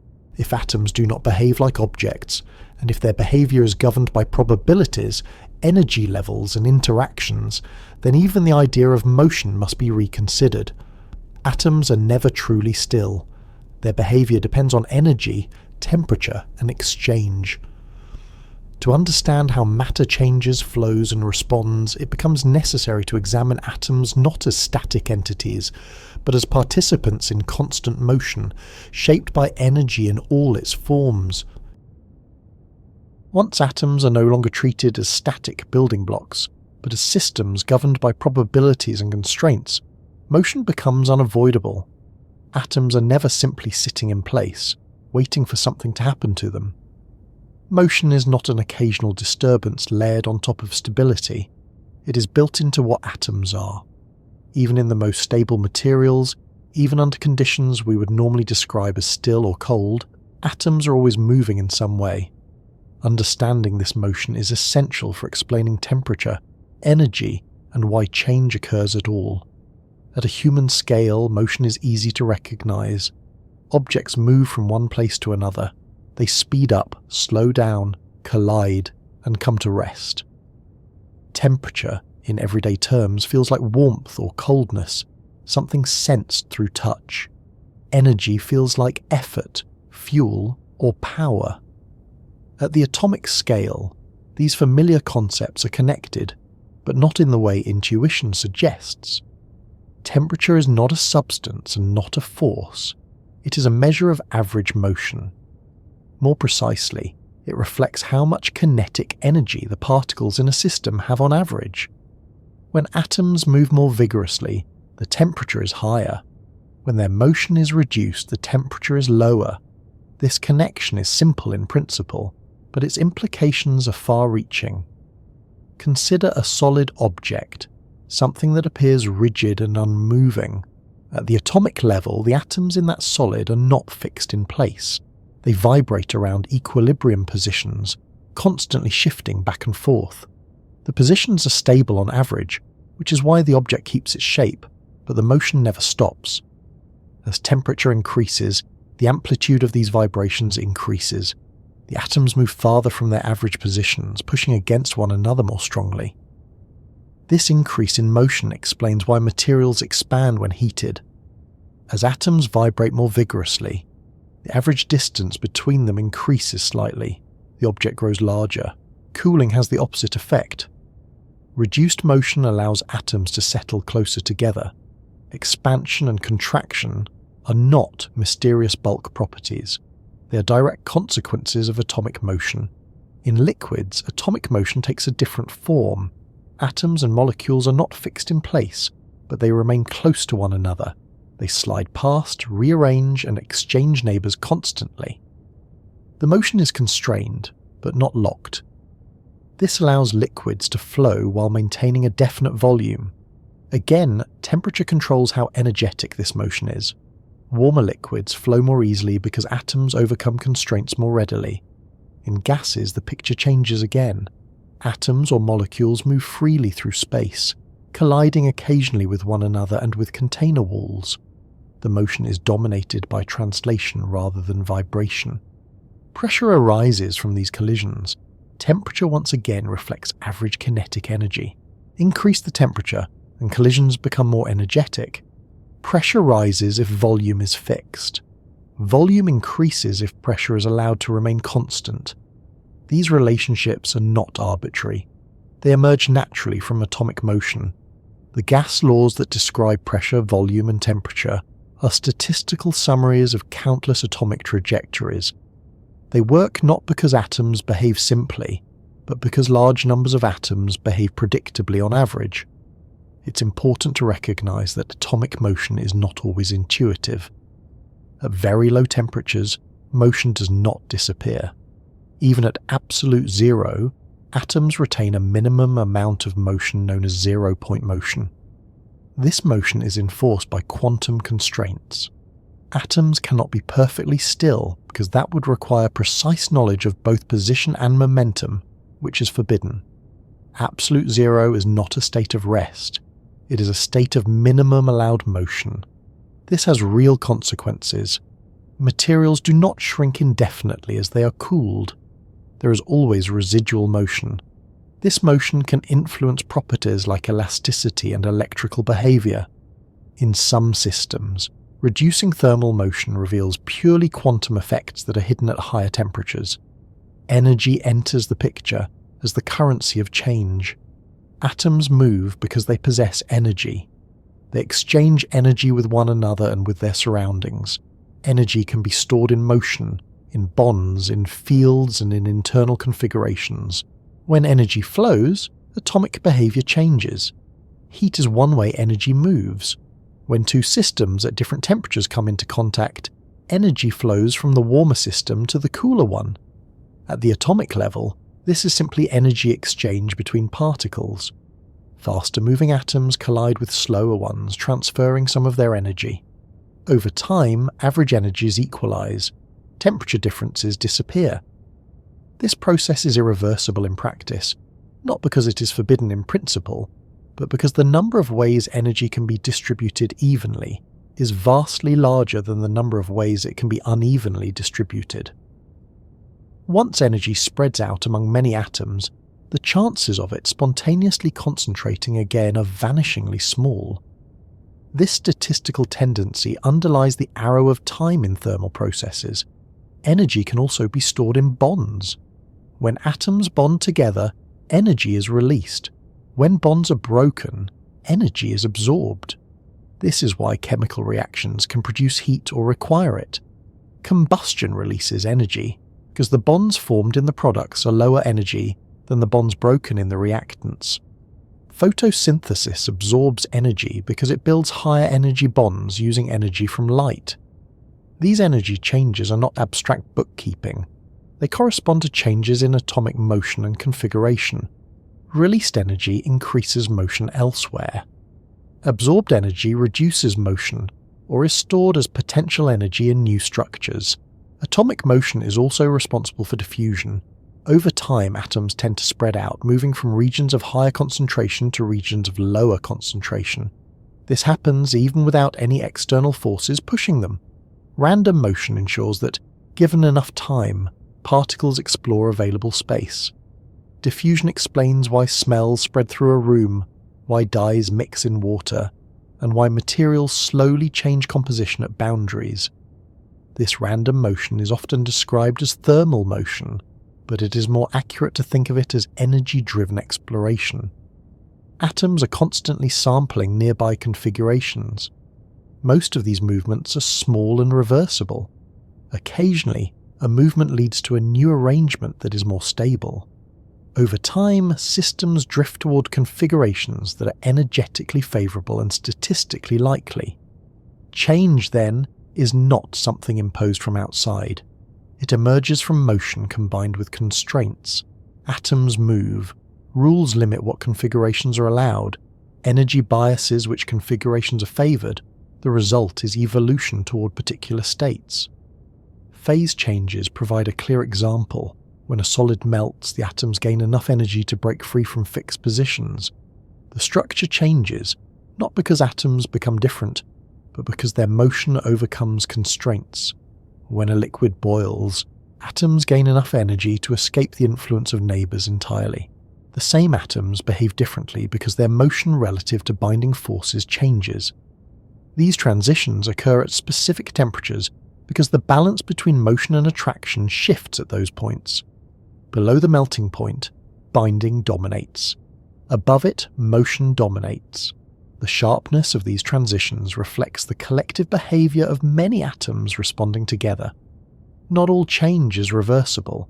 Some atomic rearrangements lead to new structures that are difficult to undo. When materials are mixed and allowed to react, the resulting products may require significant energy to separate again. This irreversibility is not absolute, but practical. It reflects the energy landscape of atomic configurations. Some pathways lead downhill into deep valleys. Climbing back out requires energy input. Energy landscapes are a useful way to think about atomic motion change. Each possible arrangement of atoms corresponds to a point on a landscape defined by energy. Motion allows atoms to move across this landscape. Temperature determines how much of the landscape they can explore. Low temperatures confine motion to nearby valleys. High temperatures allow exploration of higher energy regions. Change occurs when atoms move from one valley to another. Some transitions are easy, others require crossing energy barriers. Catalysts work by reshaping the landscape, lowering barriers without changing the overall difference between starting and ending states. This makes change faster without altering final outcomes. Atomic motion also explains why materials age. Over long periods, even small motions can accumulate. Atoms slowly migrate, defects form and grow, structures relax. These changes are often imperceptible in the short term but become significant over years or centuries. Glass flows, metals fatigue, rocks deform. None of this requires external force beyond time and thermal motion. Radiation adds another layer. When atoms absorb energy in discrete amounts such as from light, their internal motion changes. Electrons move to higher energy states. Bonds weaken or break.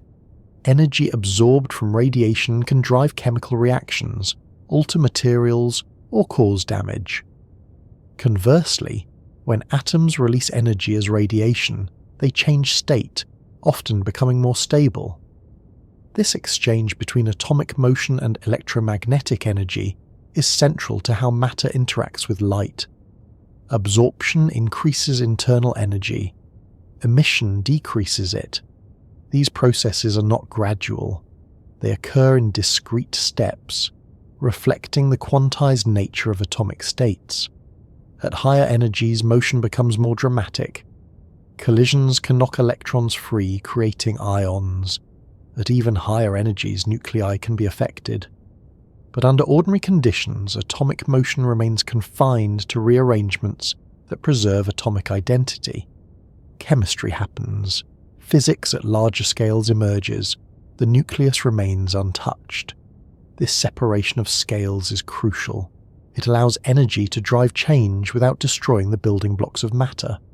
Atoms can rearrange endlessly while remaining atoms. This is why matter is both dynamic and persistent. It's also why temperature has such a profound influence on behaviour. Temperature is not just a measure of hot or cold. It is a control parameter that determines which atomic processes are accessible. Raise the temperature and new pathways open. Lower it and motion becomes restricted. Entire classes of behaviour appear or disappear depending on where energy sits relative to constraints. At very low temperatures, atoms can behave collectively in surprising ways. Motion becomes correlated. Quantum effects extend across many atoms. New states of matter appear, governed by rules that are invisible at higher temperatures. These phenomena are not exceptions to atomic behaviour.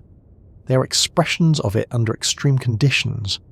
At high temperatures, motion becomes chaotic. Bonds break. Structures dissolve. Atoms behave more independently. Eventually, electrons can be stripped away entirely, creating plasmas. Even here, atomic motion remains rule-governed. Energy determines what configurations are possible. Throughout all of this, motion is not optional. It is inseparable from existence at the atomic scale. Atoms are not things that occasionally move. They are processes defined by motion, constrained by rules, shaped by energy. Change, then, is not something that happens to atoms. It is something atoms do. Temperature, energy, and motion are different ways of describing the same underlying activity. Matter changes because atoms move. Matter persists because that motion is constrained. Once this is understood, it becomes clear that motion alone does not explain everything. Atoms do not move randomly without consequence. Their motion gives rise to structure, complexity, and eventually to systems that appear stable, purposeful, and even alive. To see how that happens, attention must shift from individual atoms and their motion to what emerges when enormous numbers of atoms interact together, forming patterns that cannot be understood by looking at any single atom in isolation. Once atoms are understood as restless systems governed by strict but unusual rules, a new question becomes unavoidable. How does anything complex arise from this? Atoms on their own are simple in a certain sense. They follow fixed laws. They repeat the same behaviours endlessly. An electron does not learn, adapt, or remember. A nucleus does not change its strategy. And yet, from these unthinking components come cells, brains, societies, and technologies. Somewhere between atomic motion and human experience, complexity appears. The key to this transition is that atoms almost never act alone. Complexity is not a property of individual atoms. It is a property of systems made from enormous numbers of atoms interacting simultaneously. When many simple units interact under constraints, new behaviours emerge that cannot be found in the parts themselves. This is not a philosophical claim. It is a practical observation repeated across physics, chemistry, biology, and beyond. The simplest example of emergence appears already at the level of molecules. Individual atoms have limited behaviours, but when they bond together, the resulting molecule can behave in ways that none of the atoms could on their own. Water is a familiar case. A hydrogen atom is not wet. An oxygen atom is not wet. Wetness is not contained in either of them. It emerges from the collective behaviour of water molecules interacting with one another and with other substances. This pattern repeats as structures grow larger. Molecules combine into larger assemblies. Some of these assemblies are still relatively simple, like crystals or polymers. Others are extraordinarily complex, like proteins or DNA. In each case, the rules governing atomic interaction remain the same. What changes is the number of components and the structure of their connections. Structure is crucial. Complexity does not arise simply by adding more atoms. It arises when atoms are arranged in ways that allow information, energy, and matter to flow through the system in controlled ways. Random collections of atoms do not produce complexity. Organized ones do. This organization is not imposed from outside. It arises naturally under certain conditions. When atoms interact, they explore possible configurations. Some configurations are unstable and disappear quickly. Others persist because they are energetically favourable or dynamically stable. Over time, systems tend to settle into arrangements that resist disruption. These arrangements become the building blocks for further complexity. This process is often described as self-organisation. Atoms following simple local rules give rise to large-scale patterns without any central control. Crystals form when atoms arrange themselves into repeating lattices. Snowflakes grow intricate patterns as water molecules attach in specific ways dictated by temperature and humidity. These structures are not planned, they emerge. Self-organisation depends on constraints. Energy flows through a system. Atoms respond according to their rules. Feedback loops form. Certain patterns reinforce themselves while others fade away. Complexity arises not from randomness alone, but from the interplay between randomness and constraint. Living systems represent a particularly striking case of this process. Life does not violate physical laws, it depends on them. Biological molecules are built from the same atoms as rocks and air. What distinguishes them is organization. Cells maintain boundaries, regulate energy flow, and replicate patterns. These abilities emerge from networks of chemical reactions governed by atomic rules. At the heart of biology lies chemistry. Proteins fold into specific shapes because of atomic interactions. Enzymes catalyze reactions by lowering energy barriers. DNA stores information in the sequence of atoms along its backbone. None of these functions require new forces or new particles. They arise from electrons arranging themselves according to the same principles discussed earlier. What makes biological complexity special is not that atoms behave differently, but that their arrangements enable feedback. A molecule influences reactions that produce more of that molecule. A structure stabilizes conditions that preserve itself. Over time, systems capable of maintaining and reproducing their organization persist, while others disappear. This process does not require foresight. It does not require intention. It is a consequence of selection acting on physical systems. Configurations that last longer become more common. Configurations that break apart quickly vanish.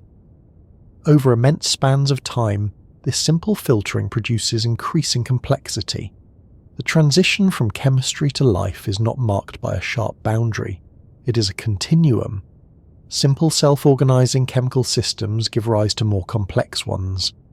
At some point, systems begin to store information about their own structure and use that information to guide future interactions.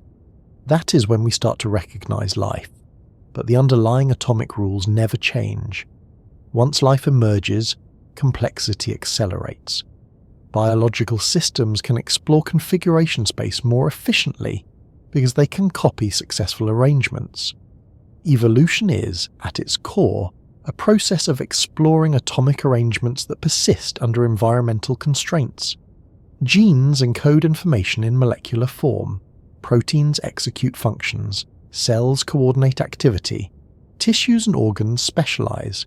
At each level, new properties appear that were not present at lower levels.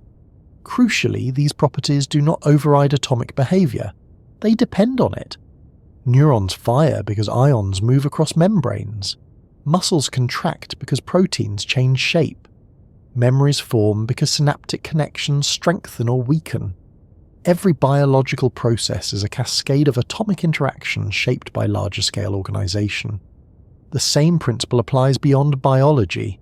Human-made systems also emerge from atomic rules. Material science exploits atomic bonding to create substances with specific properties. Electronics rely on electron behavior in semiconductors. Information technology depends on controlling atomic-scale processes to store and transmit data. A silicon chip is not intelligent, but arranged into circuits, those chips enable computation. Computation, in turn, enables complex behavior. Software emerges from hardware. Meaning emerges from symbols. These emergent layers do not negate the physical layer beneath them. They sit on top of it, constrained by it, enabled by it. This layering is a general feature of complex systems. Each level has its own vocabulary, its own effective laws, and its own patterns. Chemistry does not replace physics. Biology does not replace chemistry. Psychology does not replace biology. Each level abstracts away details that are unnecessary for understanding behavior at that scale. This abstraction is not a failure of reductionism, it is its complement. Reductionism explains how lower-level rules constrain higher-level behavior. Emergence explains why higher-level descriptions are still necessary. You can explain the motion of every atom in a brain and still not have a useful explanation of a thought. The atomic description is true, but incomplete for that purpose. Understanding complexity requires accepting both perspectives. Atoms matter, their rules matter, But complexity arises when those rules interact repeatedly across large numbers of components. Patterns form that cannot be predicted easily from the rules alone, even though they do not violate them. One reason complexity is hard to predict is nonlinearity. In many systems, small changes at the atomic level can produce large effects at higher levels. A single mutation can alter protein function. A small defect can weaken a material. A slight temperature change can shift a system from stable to unstable. These sensitivities make complex systems difficult to control and predict. Another reason is feedback. When outputs of a process influence its inputs, behavior can change dramatically. Feedback loops can stabilize systems or drive them toward extremes. They can create oscillations, thresholds, and sudden transitions. These behaviors are common in complex systems and rare in simple ones. Importantly, complexity does not require perfection. Many complex systems are robust precisely because they are messy. Biological systems tolerate noise and variation. Materials contain defects. Networks reroute around damage. This robustness arises from redundancy and flexibility, both of which are enabled by large numbers of interacting components. From an atomic perspective, this robustness is remarkable. Atoms are precise, their rules are strict, and yet systems built from them can be forgiving. This apparent contradiction is resolved by scale. At large scales, statistical regularities dominate. Individual atomic events matter less than collective patterns. This statistical smoothing is why macroscopic objects behave predictably despite atomic randomness. It is why you can rely on a bridge to hold weight or a clock to keep time. Underneath that reliability is constant motion and fluctuation, but those fluctuations average out. Human experience itself is an emergent phenomenon. Consciousness, perception, intention, and emotion arise from networks of neurons interacting electrochemically. These networks are built from cells. Cells are built from molecules. Molecules are built from atoms. At no point does a new substance appear. At no point do the rules change. What changes is organization. This does not trivialize human experience. Explaining how something arises does not diminish its significance. A symphony is not less meaningful because it can be described in terms of vibrating air molecules. A thought is not less meaningful because it depends on atomic motion. Meaning lives at the level where patterns matter, not at the level where particles move. The phrase, "from atoms to you," is not a poetic gesture. It is a literal statement about continuity. The atoms in your body obey the same rules as atoms anywhere else in the universe. The complexity that makes you who you are arises not from special ingredients, but from special arrangements. These arrangements are temporary. Atoms flow through living systems. Molecules are replaced. Cells divide and die. Over time, the specific atoms that make up your body change almost entirely. What persists is pattern, structure, organization, information. This highlights another important feature of complexity. It is not tied to particular atoms, it is tied to relationships. A river is not defined by the water molecules passing through it. It is defined by the channel, the flow, and the interactions that maintain its shape. Likewise, a living organism is defined by processes, not by the permanence of its components. This process-based view aligns naturally with atomic theory. Atoms are not static objects. They are dynamic systems. Complexity arises when dynamics are constrained in ways that allow patterns to persist. Stability is not the absence of change. It is the regulation of change. At larger scales, new constraints appear. Laws of thermodynamics shape biological processes. Evolutionary pressures shape populations. Cultural rules shape societies. Each layer builds on the previous one, adding constraints without eliminating freedom entirely. This layered structure explains why the world feels both predictable and open-ended. Atomic rules are fixed, but the combinations they allow are vast. The space of possible structures grows rapidly with the number of components. Even simple rules can generate immense diversity when applied repeatedly. Complexity, then, is not an anomaly. It is an expected outcome when large numbers of simple units interact under the right conditions. The universe does not need special instructions to produce complexity. It needs time, energy flow, and stable rules. Seen this way, the path from atoms to you is not mysterious. It is long and intricate, but it is continuous. Each step builds on the previous one. Each level introduces new patterns while remaining grounded in the same physical foundations. And yet, even with all this structure and emergence, there remains a subtle question that challenges everyday intuition. If complexity arises from atomic interactions, and if atoms are mostly empty space interacting through forces, then what does it really mean for things to touch, to connect, or to interact at all? At the deepest level, do atoms ever truly come into contact? Or is connection itself another emergent illusion shaped by forces acting across space? The idea of touch feels so basic that it rarely gets questioned. You press your hand against a table, you feel resistance. You know, without thinking about it, that contact has occurred. Something solid has met something solid, and yet, once atomic structure is taken seriously, this certainty begins to dissolve. If atoms are mostly empty space, if their nuclei are separated by vast regions dominated by electrons and forces, then what exactly is happening when two objects touch? Do atoms ever really make contact in the way the word suggests, or is touch something else entirely? At the atomic level, touch does not involve tiny solid surfaces meeting one another.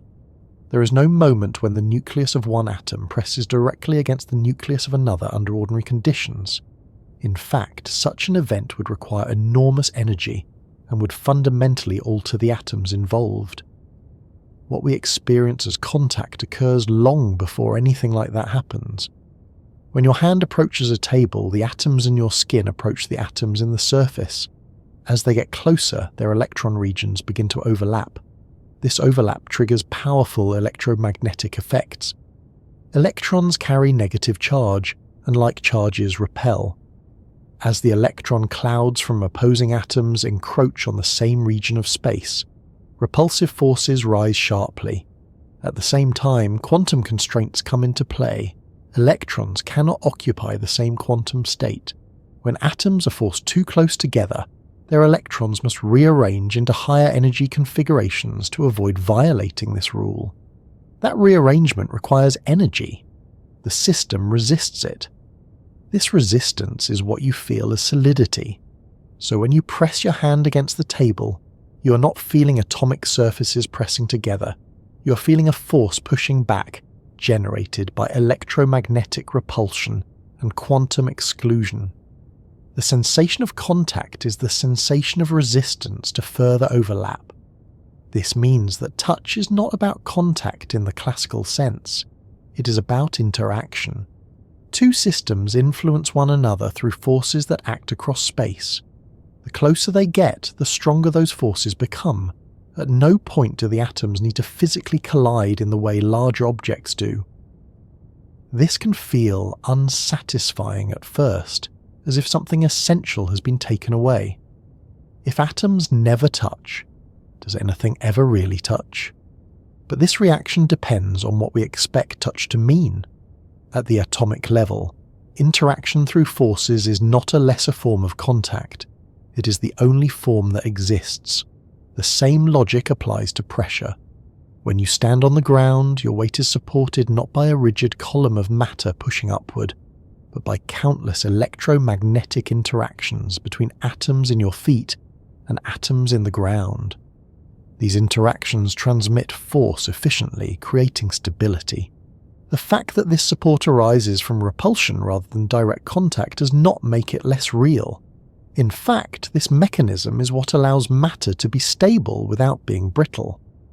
Because atoms do not rely on physical interlocking at the deepest level, materials can flex, absorb energy, and respond to stress. Forces can be distributed across many interactions rather than concentrated at points of contact. It also explains why objects cannot pass through one another under normal circumstances, it is not because matter is packed tightly without gaps. It is because the forces resisting overlap become enormous at small distances. To push atoms significantly closer together would require overcoming these forces, which quickly becomes impractical without extreme conditions. Under extraordinary circumstances, such as those found in the cores of stars or during high-energy particle collisions, atoms can be forced far closer than usual. Electrons can be stripped away. Nuclei can approach one another. New states of matter can form. But these are not examples of ordinary touch. They are examples of matter being transformed. In everyday interactions, atoms remain well separated at the nuclear level. The distances involved are small by human standards, but large compared to nuclear size. Touch happens in the space where electron clouds meet and forces dominate. This perspective also helps explain why touch feels immediate. Forces propagate quickly at atomic scales. When your hand contacts a surface, the repulsive forces arise almost instantly.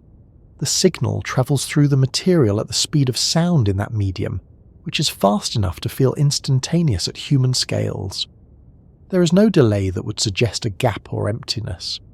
The experience of touch, then, is not undermined by atomic emptiness. It is explained by it. The emptiness allows forces to act over distance. The forces create resistance. Resistance produces sensation. The same reasoning applies to friction. When two surfaces slide past each other, atoms on each surface interact. Their electron clouds form and break connections. Energy is dissipated as vibrations and heat. Friction is not caused by microscopic hooks catching on one another. It is caused by countless atomic interactions converting motion into internal energy. Adhesion works the same way. When two materials stick together, it is not because their atoms interlock like puzzle pieces. It is because attractive forces between atoms and molecules hold the surfaces close. These forces can be strong or weak depending on the materials involved, but they always operate across space. Even cutting and breaking objects follow this pattern. When a material fractures, bonds between atoms are broken. New surfaces are created where electron interactions once held atoms together. The break does not reveal solid atomic interiors. It reveals regions where interactions have been severed. This view of touch also clarifies why surfaces feel different. Smoothness and roughness are not properties of atomic contact, but of larger scale structure. A smooth surface has atoms arranged in a way that produces consistent interactions over an area. A rough surface produces variable interactions. Your nervous system interprets these differences as texture. At the atomic level, both surfaces are mostly empty space interacting through the same kinds of forces. The difference lies in how those interactions are distributed spatially. There is another layer to this question that goes beyond everyday touch. At the quantum level, particles can influence one another without anything like classical contact. Forces are mediated by fields. Interactions occur through exchanges of energy and momentum. The notion of two things needing to physically meet in order to interact is replaced by a picture in which interaction is fundamental and contact is secondary. This shift challenges deeply ingrained intuitions. We are used to thinking of space as something that separates objects. At the atomic level, space is where interaction happens. It is not an absence. It is a medium shaped by fields and rules. This does not mean that space itself is a substance in the old sense. But it does mean that emptiness is structured. The vacuum is not nothing. It supports forces, fluctuations, and constraints. Atoms exist within this structured space, and their interactions depend on it. From this perspective, the question, do atoms ever really touch, becomes less about physical contact and more about definitions.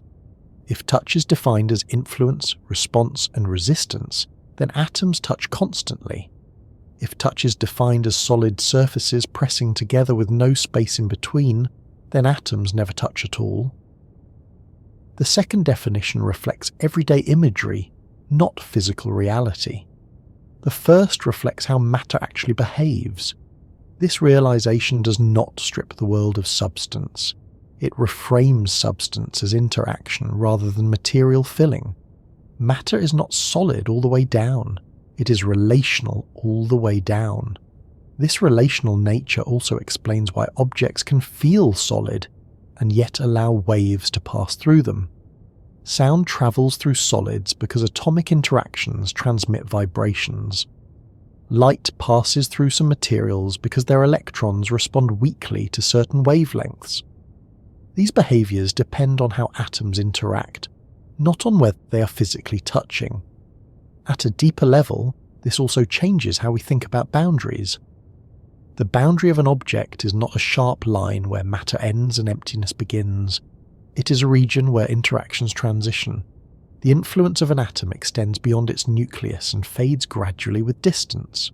When two objects approach, their boundaries overlap before any sensation of contact occurs. This overlapping is what allows gradual interaction rather than sudden collision. It allows matter to be compressible, elastic and resilient. It also allows forces to be transmitted smoothly. The fact that atoms do not touch in a classical sense also explains why matter can be manipulated so precisely. Technologies that rely on atomic scale control, such as scanning probes or nanofabrication, work by exploiting forces rather than contact. They sense and influence atomic behavior without ever needing to push nuclei together. At the human scale, all of this complexity collapses into a simple experience. You reach out, you touch something, it resists. The experience is reliable, repeatable, and meaningful. The atomic explanation does not contradict that experience. It explains how it is possible. Understanding that touch is mediated by forces rather than contact also prepares the ground for the final questions about atoms. If matter is built from mostly empty space, structured by interaction, governed by rules that limit what is allowed, then it becomes reasonable to ask whether atoms themselves are truly fundamental. Are they the smallest meaningful units of matter, or are they another level in a deeper structure? That question does not undermine what we have learned so far. It extends it. Atoms explain the material world we experience, but they may not be the final layer of explanation. To understand that possibility, attention must turn away from how atoms behave and toward whether they themselves can be broken down into something even more basic, something that follows rules even stranger than those atoms already obey. Once atoms are understood as structured systems rather than indivisible objects, it becomes difficult to stop asking deeper questions. Atoms explain chemistry, materials, and much of the physical world we experience, but they no longer look like ultimate building blocks. They have parts, they have internal forces, they can be rearranged and under extreme conditions broken apart. That naturally leads to a more unsettling question. Are atoms the end of the story, or are they just one layer in a deeper hierarchy? Historically, atoms were first imagined precisely because people wanted something fundamental, something that could not be divided further. The original idea of atomism rested on the belief that there must be a smallest unit of matter. Once that unit was reached, explanation could stop. For a while, modern atomic theory seemed to fulfill that role. Atoms explained why matter came in different kinds, why substances combined in fixed ratios, and why materials had stable properties. But the moment atoms were shown to have internal structure, that sense of finality disappeared. If atoms could be divided into nuclei and electrons, then they were not fundamental in the original sense. They were composite, useful, stable, and essential for understanding the everyday world, but not irreducible. The nucleus itself quickly became the next focus. Protons and neutrons were once thought to be fundamental particles. They explained nuclear behavior and accounted for most of atomic mass. For a time, it seemed reasonable to think that matter ultimately reduced to these components plus electrons. But experiments soon revealed that protons and neutrons were not indivisible either. They too had internal structure. Protons and neutrons are made of smaller entities bound together by extremely strong forces.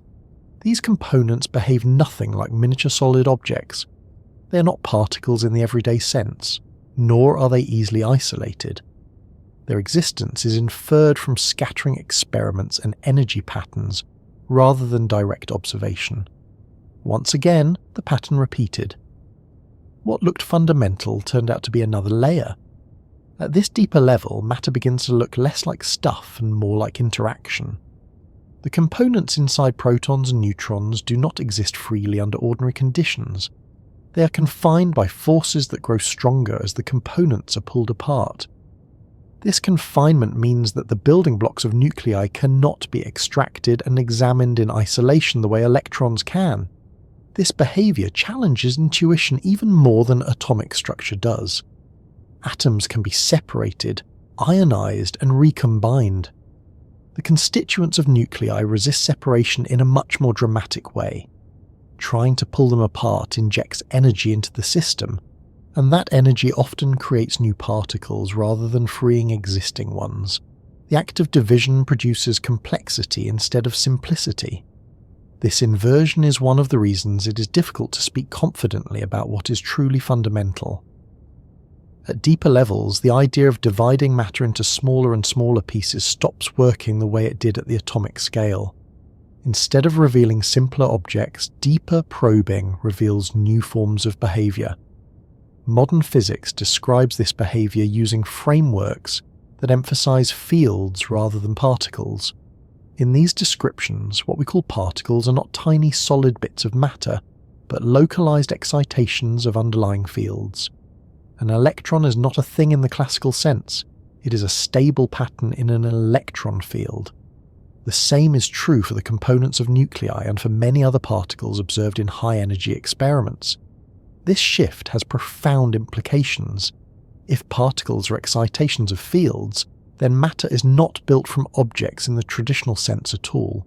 It is built from patterns of activity. Stability arises not from solid substance, but from the persistence of certain configurations under the rules governing those fields. From this perspective, asking whether atoms are fundamental becomes less about size and more about usefulness.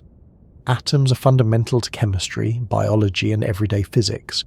They are the smallest units that retain chemical identity.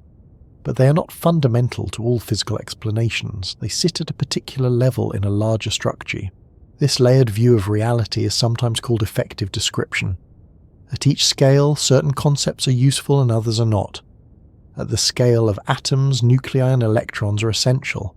At the scale of molecules, atomic orbitals matter less than bonding patterns.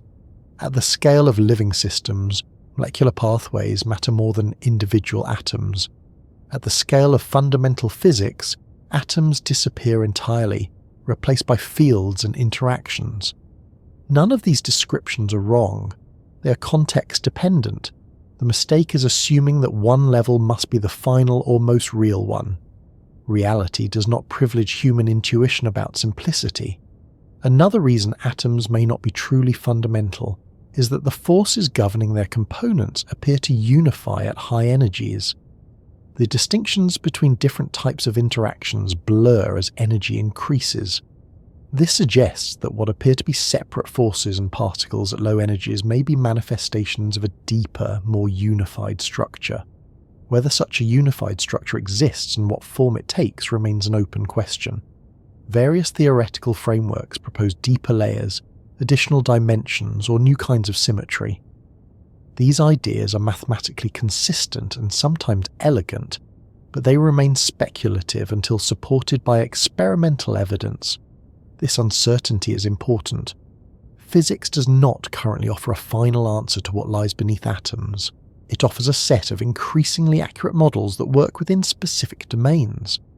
Atoms are extremely successful within their domain. They explain an enormous range of phenomena with remarkable precision. The fact that deeper layers exist does not diminish their importance. It also does not mean that explanation must continue indefinitely. There may be a deepest layer, or there may be an endless hierarchy, or the concept of layers itself may break down at some point, replaced by a different way of organizing understanding. These possibilities remain open. What is clear is that the search for fundamentals has changed character over time. Early atomism sought solid, indivisible pieces. Modern physics finds instead that what persists are relationships, symmetries, and constraints. Stability comes from balance, not from hardness. Identity comes from structure, not from substance. In this sense, atoms represent a turning point in how matter is understood. They are where everyday experience gives way to abstraction, where solidity dissolves into interaction. Below atoms, the world becomes even less object-like, even more dependent on mathematical description. And yet, atoms remain central. They are the level at which the abstract becomes tangible again. They are where fields and probabilities give rise to chemistry, materials, and life. Even if they are not fundamental in the deepest sense, they are fundamental to the world we inhabit. This layered structure also explains why asking what lies beneath atoms does not threaten our understanding of the everyday world. The rules governing deeper layers average out to produce atomic behavior. Atomic behavior averages out to produce chemistry. Chemistry averages out to produce biology. Each level constrains the next without replacing it. So the question of whether atoms are truly fundamental may not have a simple yes or no answer. They are not fundamental in the sense of being indivisible or final, but they are fundamental in the sense of being indispensable. They are the smallest units that still behave like matter as we experience it. Understanding this helps resolve a subtle tension. We want explanations to go all the way down, but we also want them to remain connected to experience. Atoms sit at the boundary between these desires. They are deep enough to reveal the strangeness of reality and familiar enough to build a world. And once that is recognized, one final perspective becomes important. Even if atoms are not the deepest layer of reality, they are the layer through which everything we know passes. Every object, every organism, every tool, and every thought is built from atomic processes. Whatever lies beneath atoms expresses itself through them. That means that to live in a material world is to live in a world shaped by atoms, regardless of what deeper structures may exist. Their behavior determines what is possible, what is stable, and what can endure.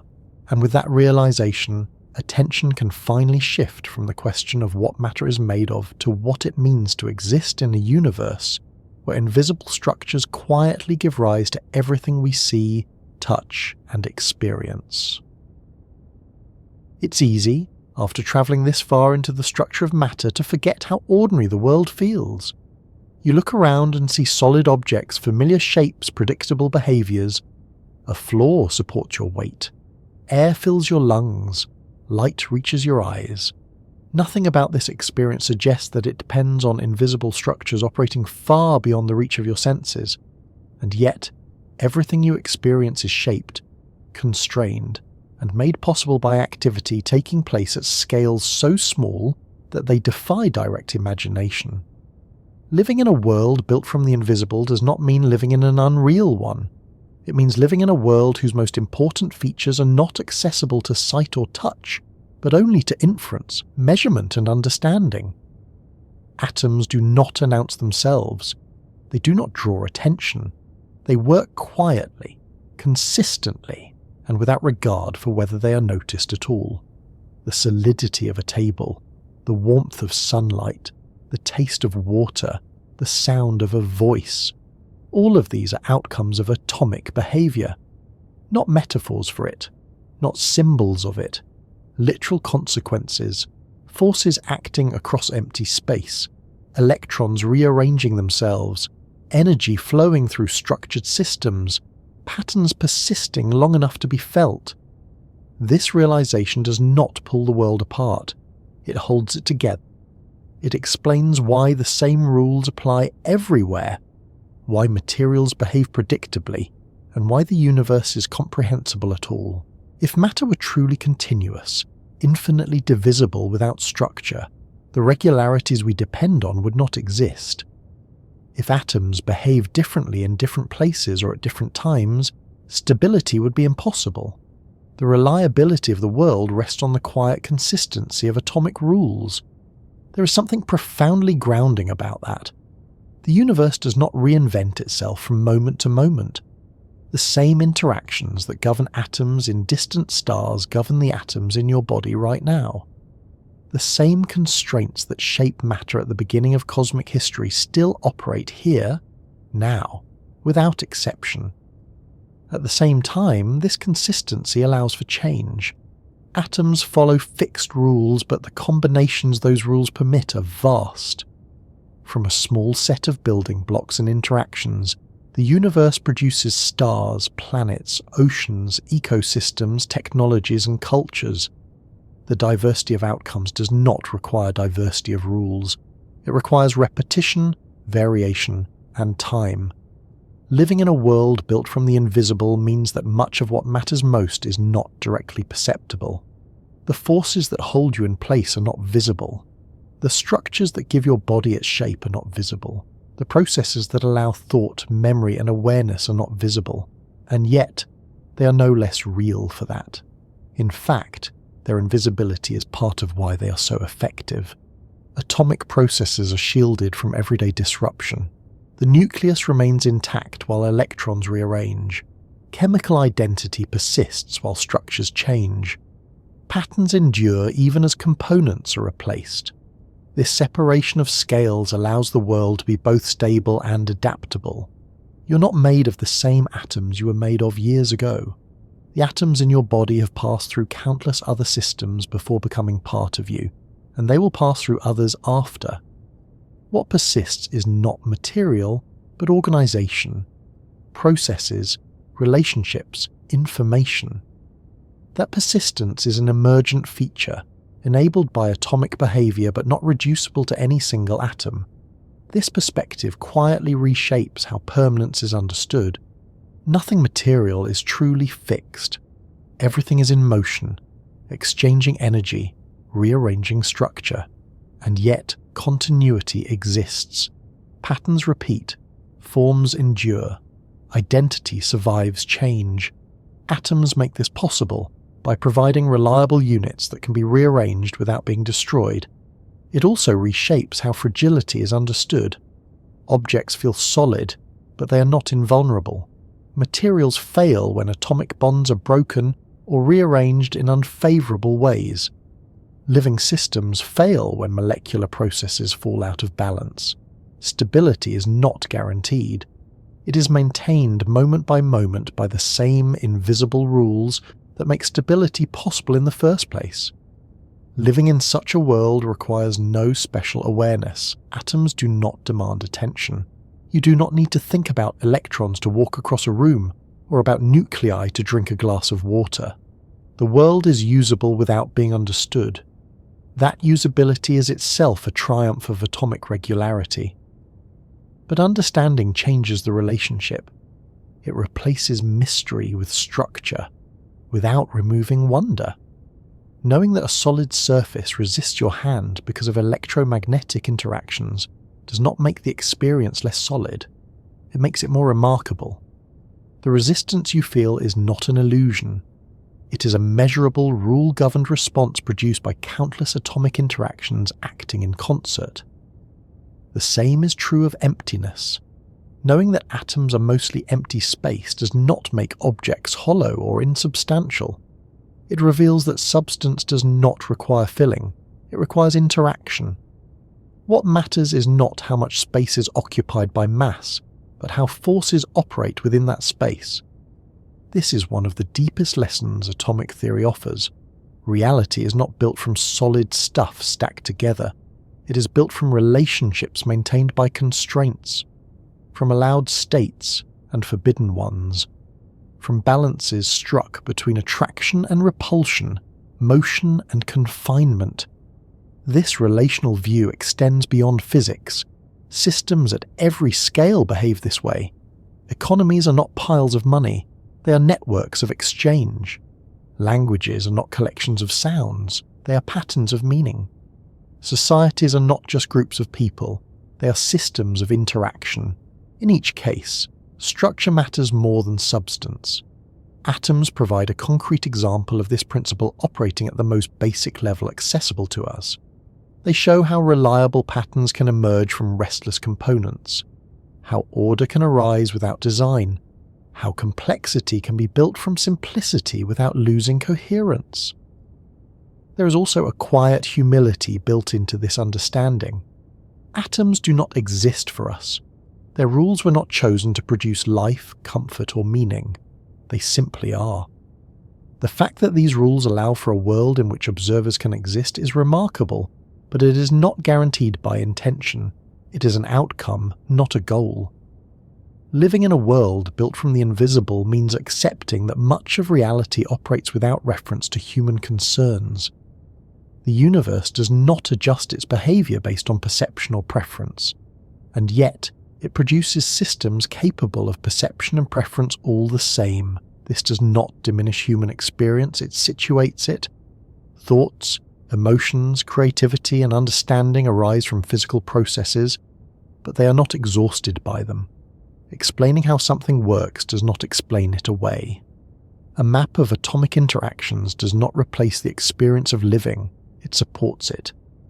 There is also a quiet continuity between the smallest scales and the largest ones. The same atoms that make up your body were forged in cosmic processes long before Earth existed. The same forces that bind electrons to nuclei shape the light from distant stars. Living in an atomic world is living in a universe that is internally consistent across immense spans of space and time. This consistency is why science works at all. It allows experiments performed here to reveal truths that apply everywhere.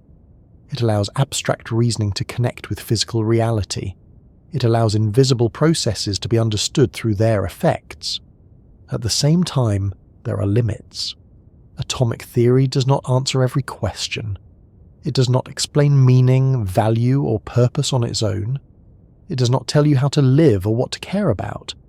It tells you what the world is made of and how that structure behaves. What you do with that knowledge belongs to a different layer of explanation.